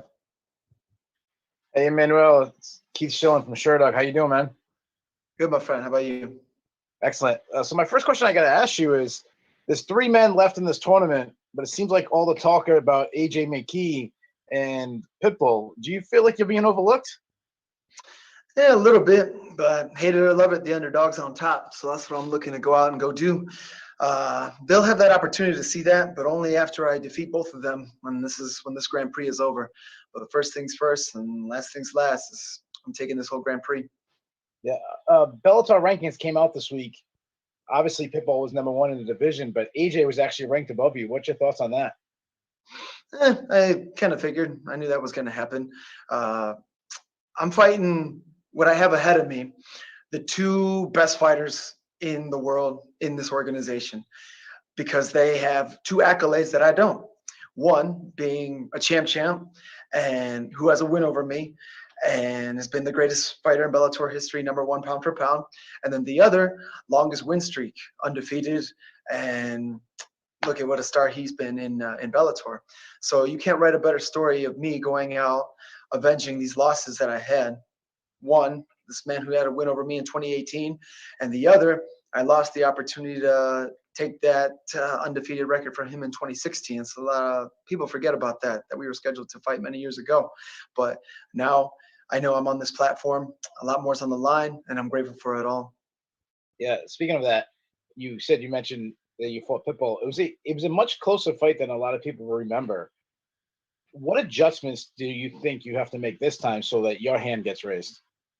Believing in my greatness. I believe that first time around, it was just obviously showcasing skill, but toughness, heart, will, and I was waiting and just thinking just a little too much. Never hesitate. Go out there, trust in your instincts, and using my spider sense, being the Matrix Matador, and capitalizing on my openings. So when I know I can go out there and get the stoppage, make it happen. If not, do whatever it takes to get my hand raised. Continue to just keep the dog on the leash, or fight him on the inside, fight him on the outside, fight him at my pace, my range, my rhythm. And again, another one down, another one eliminated, and on to the final. Matthew? Hey, Emmanuel, this is Matthew Putterman from MMAUnhinged.com. How you doing, brother? Great, Matthew Putterman. How are you? Hey, I'm doing well, man. My first question is to you. How does it feel to be the first main event fight on Showtime? I'm blessed. I'm grateful to God. It's go time. It's showtime. You can't write a better story at this. Everyone's been waiting so long for Bellator to get started this year. And yeah, first one of the year on the Holy Week on Good Friday, man. So it's going to be a great Friday because he has risen and here we are. I get to turn my dreams into reality. What's your biggest attribute as a fighter? Having such a great supportive background for so many people in Rufus-Sport, Milwaukee, Wisconsin, and in Illinois, and throughout all over the world. But every fighter's got, their tribe and their people and their supporters, their lovers, their haters, criticizers, people who judge them, etc. But I'm just grateful for everybody who is not counting me out, but counting me in, and knows that that I can do this. And they inspire me and motivate me, and I inspire and motivate and encourage them too, I hope. But anyone who always helped believe you got to spread peace and love and Hakuna Matata, man, and believe it in your greatness. Then we talk about a physical attribute and talk about gas tank. So my energy levels just never stop. And that's how it'll always be. And you can't stop. You can't stop, won't stop. Max? Hola, soy Max Morales de MMA Pit. Hola, Emmanuel, ¿cómo estás? Todo bien, hermano. mi pregunta es que esa última derrota que tienes es contra Patricio Pitbull, y eso fue hace un poquito más de 2 años, y 3 victorias después, y después de estos 2 años, es una revancha que tú tenías en mente y que estabas persiguiendo. ¿Y qué esperas de esta pelea? Sí, claro, pues espero la victoria, primero gloria a Dios, pero pues estoy muy agradecido que tengo esta oportunidad en esta plataforma, en el Grand Prix, en ese estilo, este torneo que tenemos, y pues estoy listo para vencerlo y al final. Let me say it in English. So my question was, your last defeat was against Patricio Pitbull, and 2 years after that, and 3 victories later. So that was a fight, rematch that you were pursuing throughout these 2 years? And what are you expecting of this rematch? Nothing but greatness. It's going to be a great fight. I know he's going to come hard. He's going to want to come and get it, but I know I've learned the bow and arrow's got to be pulled back really far before it can be shot forward. And I'm excited to show him and the world on what he's taught me, because he taught me a very valuable lesson. And praise God, we're coming out with the victory. Thank you so much, Emmanuel. Gracias, hermano. All right, Nate. Yes, sir. So your path to success in your career was full of hardship. Your Instagram Monday motivation post, which was awesome, by the way. You were sleeping outside the gym, in the Civic Coupe, in the Honda. You're a very motivational guy. I just want to know, how charged up are you to be back here for fight week with another shot at the title? Very charged up, man. I can go back around that time, all those years ago. That's when I was watching Patricio Pitbull face Pat Curran in a rematch. And that's was the still little humble blue-collar baller here trying to make his dreams come true, driving an hour plus to and from the gym every day, sleeping in his car, sleeping in the parking lot, sleeping on the gym floor. And now here we are. That's why I say it's me just turning my dreams into reality. All those third shifters out there, all those dishwashers out there, this one's for you, because that's where I've been at, and that's where I know I've been wanting to be, being on this platform and going out and turning my dreams into reality, knowing that one day all that hard work, all that sacrifice, all that suffering was going to pay off. Like Muhammad Ali said, suffer now and live the rest of your life as a champion. And that's exactly what I'm going to go out and go do. Thank you, sir. Charged up, like I said. Good luck on Friday. Of course. Augusto.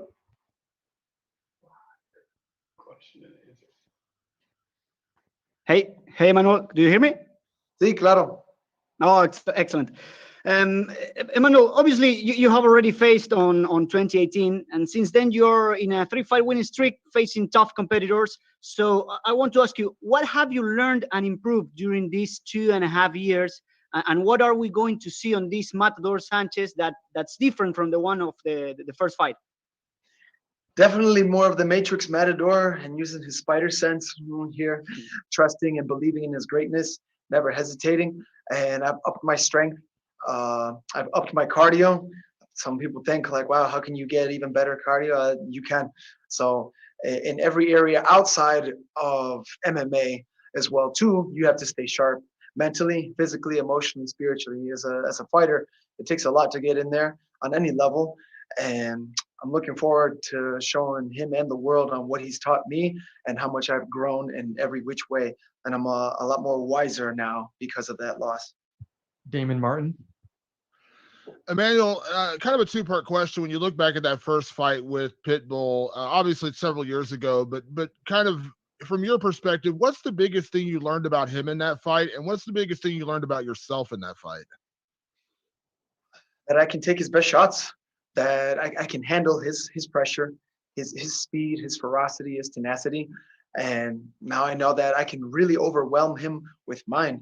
And of course he's grown. Of course he's rewatched our fight and rewatched my old fights recently. And obviously it's like just two lions staring across a watering hole. We knowing that we're going to cross paths again. I'm sure after this, after I defeat him, I know we will meet again. But first things first is going to go out and show what he taught me in 2018.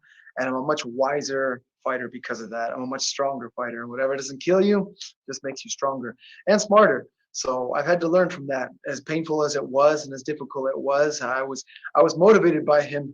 He went out to defeat Michael Chandler, and he became the champ, and he's been dominant and showed nothing but dominance ever since.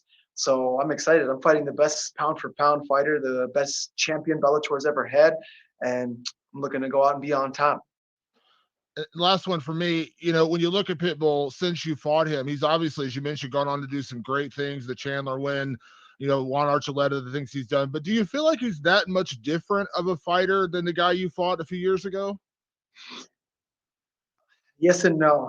I'll say yes, because of course he had to evolve, and he had to obviously get bigger, get stronger, get more explosive, etc. Everything they needed to do, knowing that he was going to move a weight class up, and who knows what his plans were outside of that, and what if we had no idea prior to what was going to go on with this Grand Prix. But then when this Grand Prix got started, I feel like his level of opponents, all great fighters, but they didn't really force him to change his game too much in the sense that the way what I bring to the table. So as great of a fighter he is, and those other great fighters as well too, had the potential to beat him in maybe their ways and their thoughts and their game plans, but they just didn't have the style to beat him.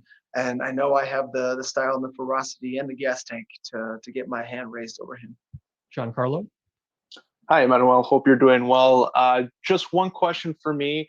In terms of preparation for this fight, do you find it more challenging thinking like, do you overthink things because of the last fight, or do you find it more calming knowing that you've already shared the cage with him?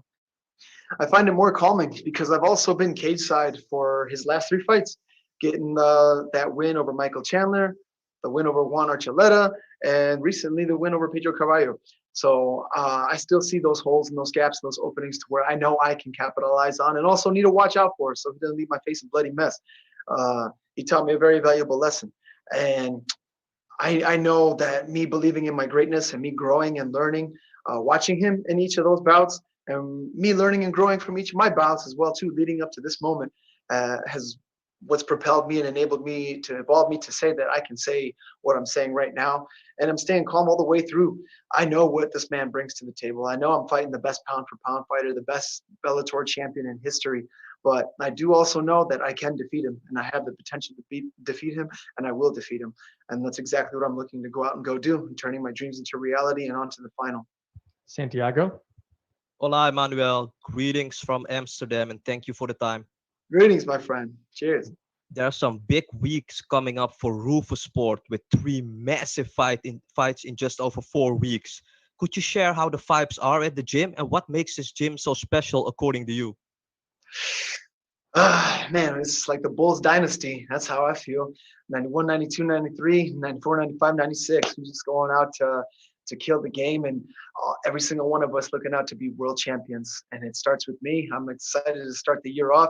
We go in a few weeks, a little after me. Then we got Sergio Pettis going in fighting for a world title. My other teammate, Anthony Pettis, his brother, is in a World Grand Prix tournament style. Other teammate, Laura Sanchez, is in a World Grand Prix tournament style. And outside of them as well, too, I have my teammate Jordan Newman fighting on this card with me, like how we started years ago as well, too, when I had my first or second main event bout. And Rafian Stotts fighting the same card as Sergio Pettis on May 7th. So it's the winning season. We had our drought. We had our rough time. Our fights were canceled. The gym was closed down. Wisconsin was just going a ruckus. Everything was craziness, but we never lost hope. We never gave up. We stayed faithful. We stayed hungry, and now here we are. The whole team's ready to eat, and we're ready to leave a big legendary thing going on for the team and each of us as fighters as well too, for our careers and our lives. That is beautiful. Last one for me, Emmanuel. Your cardio is absolutely spectacular. In your last fight against Daniel Weichel, you weren't even breathing heavy in the 5th round. Is that cardio coming from your Mexican roots? And how much would it mean to you, Emmanuel, if you could show the Mexican people that Bellator MMA belt? I'd be the best ever, the first Mexican Bellator featherweight champion there's been. You cannot write a better story, especially going into someone who has a victory over him, being on this platform, on this format. I love it. It just makes it that much better and that much sweeter than it was years ago. And I'm so excited to go out and show what Patricio Pitbull has taught me, and the wisdom and knowledge that I've gained from not only that fight, but also me wanting to stop Daniel Weichel. Didn't get the stoppage how I wanted, but I got to showcase a lot of other tools and weapons, and like you said, a nonstop gas tank. So yeah, that comes straight from el corazón, pura raza mexicana, and through the Mexican power, just nonstop. Since I was a kid, I've always seen my parents work 3, 4, 5 jobs. It's a nonstop hustle, and that's all I've ever known. That's all I can do. I can't stop. I won't stop, and I can't be stopped, and I won't be stopped. So I'm just MMA's Energizer Bunny, man. I want to just keep going, and whatever it takes to get my hand raised, whatever it takes to get the stoppage, and to go out and be victorious. That's exactly what I'm going to go out and do this Friday night. All right, we'll take a couple more here. Dana? Hi, Emmanuel. You talked about the upcoming schedule for Rufus Sport fighters. You missed out the boxing match that your teammate Ben Askren is going to be having in a couple of weeks. How could you possibly forget? Ben's doing his own Rocky style training. I don't know if you've been watching his videos out there, so I'm letting him be Rocky, going out there with his own Mickey and his own peeps out there. I haven't had the opportunity to spar with Ben or work with Ben that much, but our other coaches have.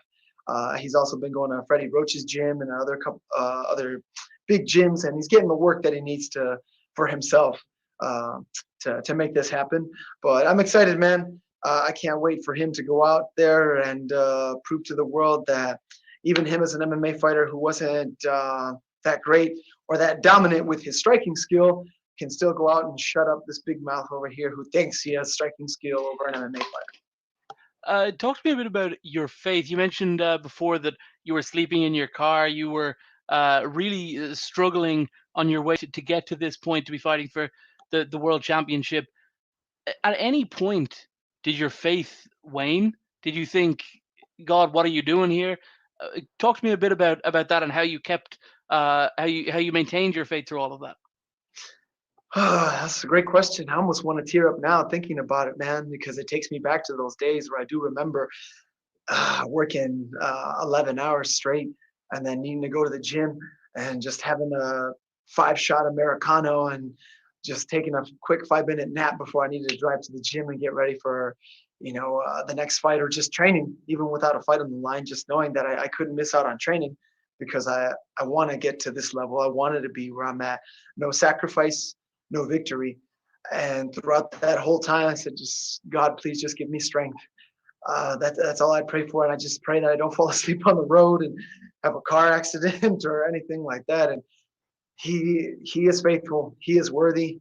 And I give all the glory and honor to God because he has kept me safe throughout this whole time. MMA is such a dangerous sport, but on top of that, needing to make the ability to make it happen through training, through trying to get sponsorships, through trying to get fights, through just keeping your health, through trying to balance your job on top of pursuing the dream of being a professional MMA fighter and being a world champion. I just never lost hope. I just never gave up, and I just prayed every single second that I had, with any little injury or going broke or sleeping in my car, sleeping on an air mattress, or whatever it was that I was going through. I just knew I was like, it's trying to teach me something. He is trying to teach me something, and no matter what, I know the risk, the pain, it will be worth it in the end. And I'm here on this platform now, being able to share that with you and everyone in this room and everyone in the world watching, that with God, all things are possible, and just never give up. Believe in your greatness, and with God, all things are possible, man. Just trust. Steven? How many shots of espresso are in your Americano these days?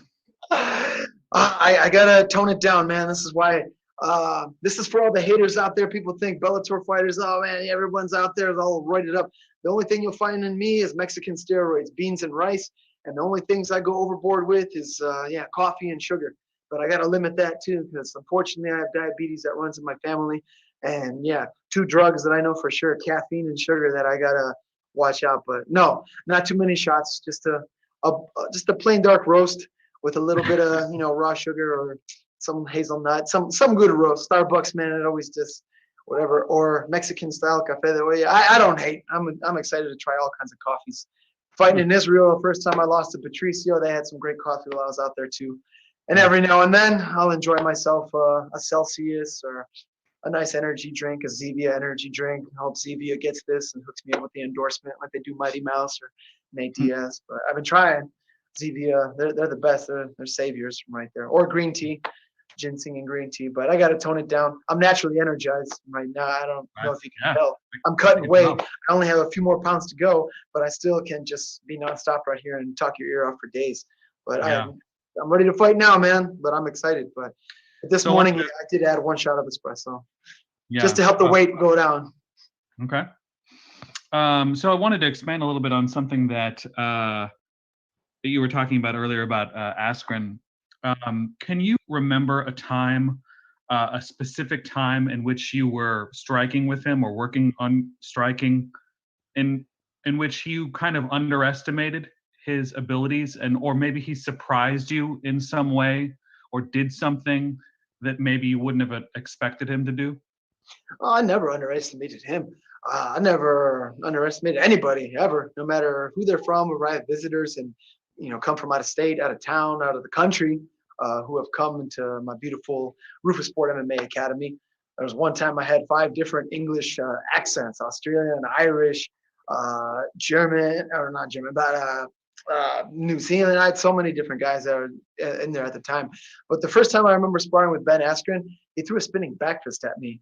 And I was like, what the? I thought for sure, I'm like, okay, I'm just getting ready for Ben to try to, move around with me, but try to take me down. Because also I'm way smaller than he is. But he threw a spinning back fist at me and was striking a little more than I expected. A lot of times you think you're going to go with someone who's predominantly a wrestler or just wants to grapple you. They're probably just going to try to walk at you or grab a hold of you to just lock horns with you and take you down.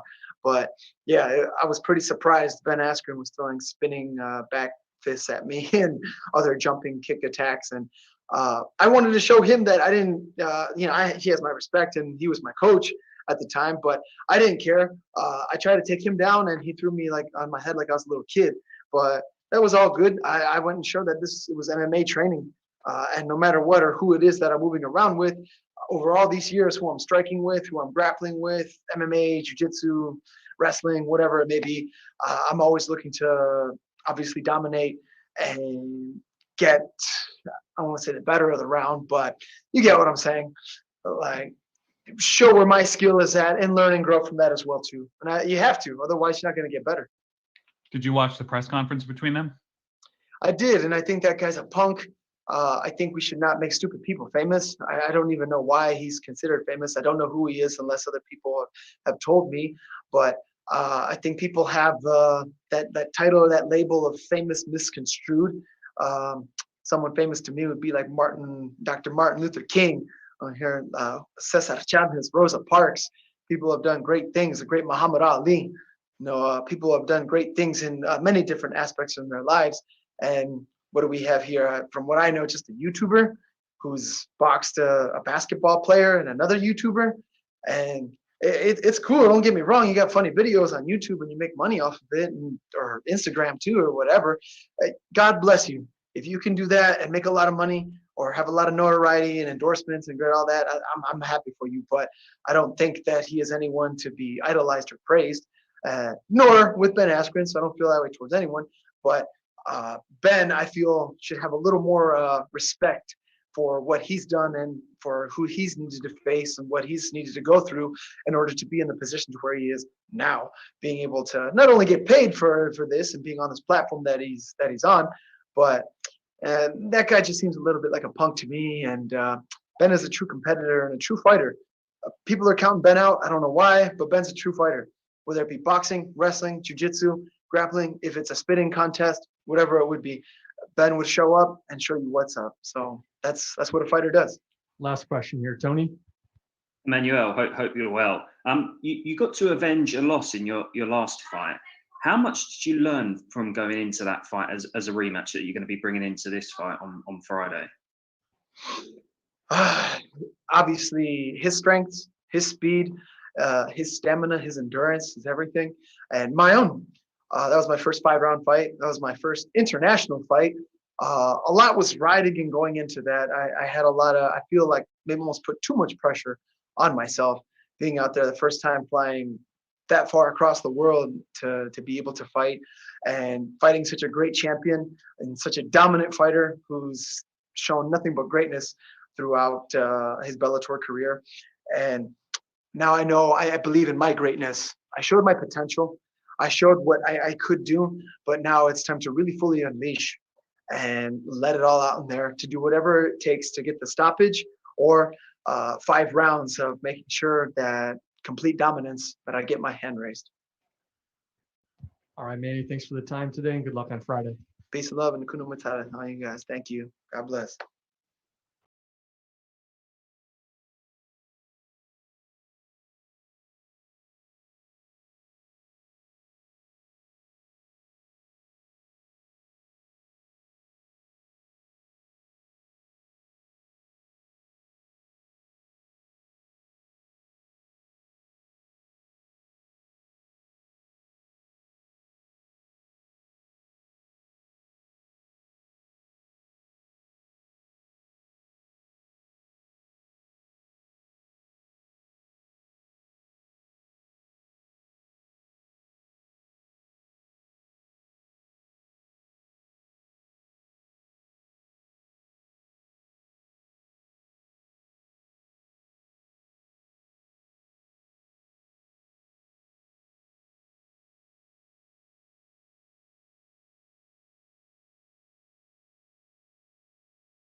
Keith Schillen, your line is now live. Hey, Pitbull, it's Keith Schillen with Short Dog. How you doing, man? Estou bem, você? I'm good. How about you? Excellent. Thanks for asking. I want to bring up a couple of weeks ago, you got into it with the owner of Tapology based on the rankings. You were really low on the rankings. What do you think you have to do to get more respect in the rankings? Parecer mais respeito nos ranqueados. Eu não estava com raiva, eu estava só comentando a numeração no ranking. Na verdade, eu só falei a minha opinião. Eu acho que é uma grande merda, não faz sentido algum. Todo mundo tem agora o Michael Chandler acima de mim e ele foi nocauteado em pouco tempo. Então, para mim, ranking é um bullshit grande. For me, those rankings are number one bullshit. I wasn't actually really angry. I was just giving my opinion that it's kind of bullshit that you guys got Michael Chandler fighting for the UFC title, yet just a few months ago I knocked him out in under a minute. And I mean, if the second winningest fighter in Bellator is going over to the UFC and fighting for a title, how are you gonna have? It's absurd to have him, the person who knocked him out, ranked at 21. O que mudou agora? Só tem uma luta no UFC. O que mudou? What changed? What changed? There was only one fight in the UFC against a city kickboxer. What changed to make him to make such a big difference or separation between himself and him and Chandler? Yeah, to build off that Chandler that you just mentioned, if he wins the title, what do you think that says for not only you, but the entire Bellator roster? Is that he's a longtime Bellator guy that would now be the champion in another organization? Se ele ganha, o que isso significa? Se ele ganha o título do UFC, porque ele... Significa que o UFC vai ter que engolir que ele tem um lutador inferior ao campeão do Bellator, da categoria de baixo.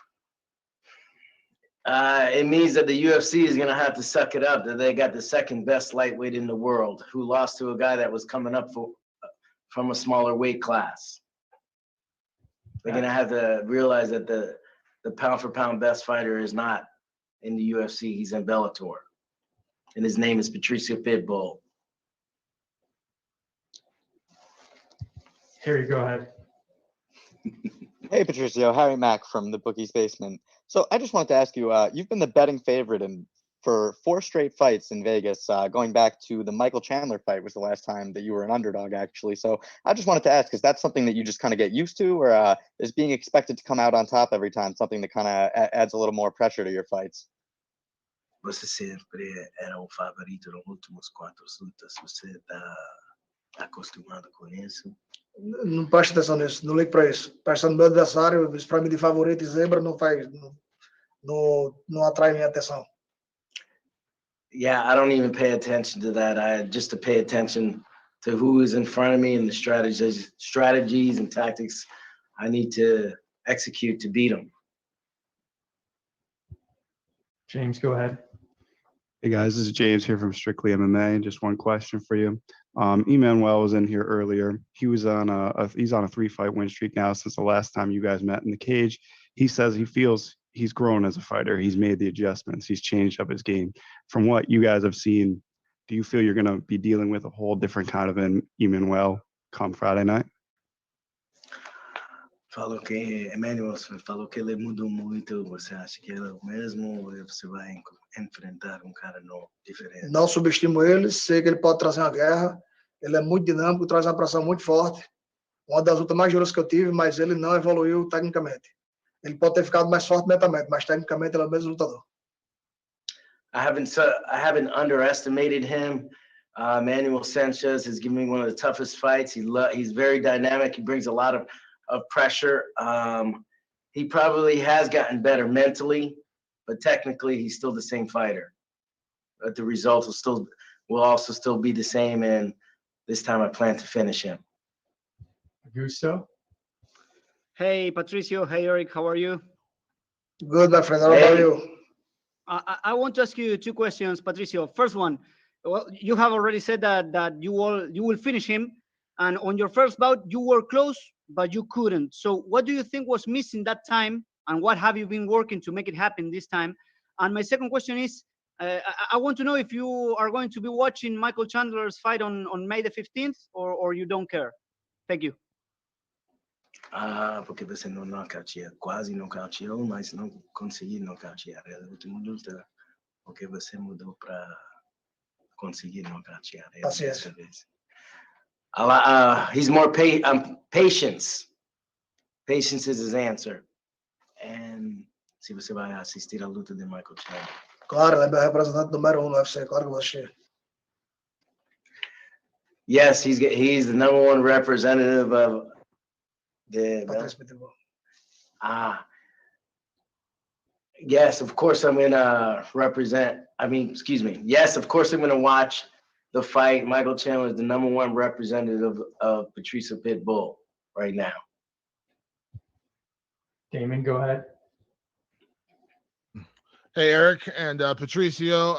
Let me start with this one. I know your focus is Emmanuel Sanchez, but I do want to get your thoughts on AJ McKee in the finals. And where do these two wins potentially put you in terms of your career? You've already accomplished a lot, but what would it mean to beat Emmanuel and AJ in back-to-back fights? O que vai significar se você bate Emmanuel Sanchez e invicto AJ McKee consecutivo e ganhar o título? Comprovar que todo mundo já sabe, eu sou o número 1. It's going to prove what everybody already knows, that I'm number one. And last one, we've seen Bellator has added a lot of talent to the roster lately, especially with the light heavyweight Grand Prix. Is there any part of you that hopes that Bellator starts pursuing more, free agent featherweights and lightweights to challenge you to kind of bring some new talent into the divisions as you are the double champ? O Bellator está destinando muitas pessoas, olha o torneio de meio pesados. Você está querendo que Bellator leva mais caras talentos nas suas categorias?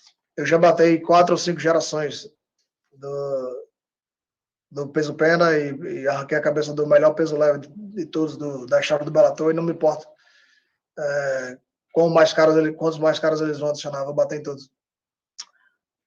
I've already beaten 4 to 5 generations of Bellator's best fighters. I went up a weight class and took off the head of the greatest lightweight in history.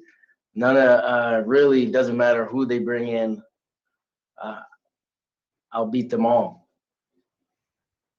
Jim, go ahead. Hey, Jim Barcelona, Miami Herald, a coach and Pitbull.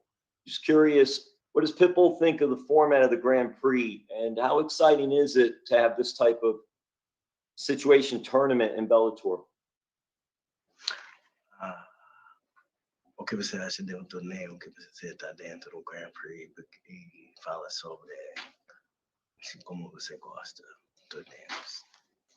A prova de fogo, né? Eu sou campeão, poderia ter escolhido ficar de fora e enfrentar apenas o desafiante, mas eu coloquei minha cabeça botei meu cinturão em jogo em todas as lutas que eu estou entrando, né? Todo mundo que aceita fazer isso. Sou movido a desafio, eu acho que foi o mais interessante para mim foi isso, é muito bom. Poder estar na posição de privilégio e mesmo assim me colocar em uma situação de perigo. The tournaments these guys get baptized by fire. It's you get the true representative of the weight class when they become champion. I've won a couple of these tournaments and final. Eu podia ter ficado de fora e entrei então. Oh yes, and I was in a privileged position as the world champion, but I put myself in danger and I put myself into the tournament. I'm the only person in this tournament that has prepared for 5 rounds for every fight, every single fight, and I chose that to be put in that position. And lastly, Coach Eric, and obviously with weight and all, that's always a thing with fighters and everything. But if there was anybody that could hold 3 belts, is Pitbull the one? Well, I've considered Pitbull to being the pound for pound the best fighter on the planet, most complete, black belt in striking, black belt in wrestling, black belt on the ground. He's proven by taking off the Michael Chandler. He took off his head in a minute. So I mean, I think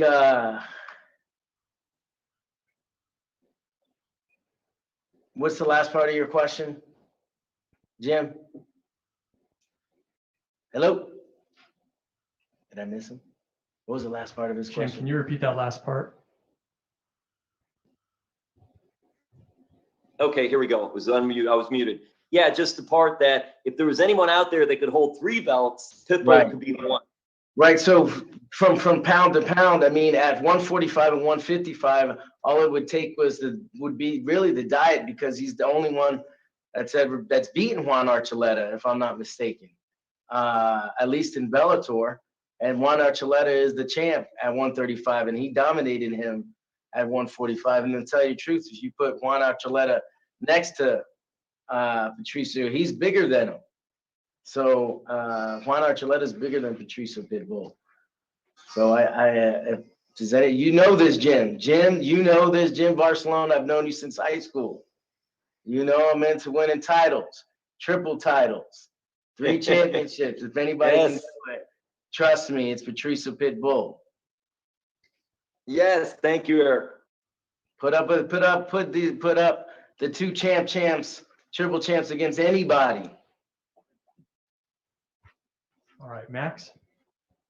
Hi, I'm Max Morales from MMA Pit. Hi, Eric. Hi, Patricio.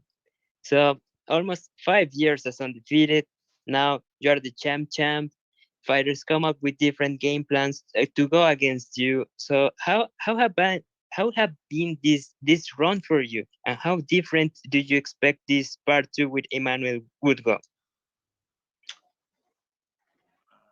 Você era campeão por 5 anos já. Como você esperava isso, que quando no início da sua carreira que você vai durar como campeão para tão longo, e como vai ser diferente essa luta? Sim, eu programei minha vida para isso. E dessa vez eu vou terminar a luta. Yeah, I trained my whole life for this. I programmed myself to put myself in this position. And this time against Emmanuel Sanchez, I'm going to finish the fight. And the second question, you've been very vocal about your victory against Michael Chandler. So what do you have to say about the now challenger for that belt? O que você tem que falar sobre Chandler, que está lutando pelo título mundial no UFC? Ele vai lá, vai ser campeão do UFC e vai ser meu representante número 1. Vai mostrar a minha força. He's gonna go into that fight, become the UFC world champion, become Patricio Pitbull's #1 representative, showing his strength. All right, guys. Thanks for the time. Good luck on Friday. Thank you.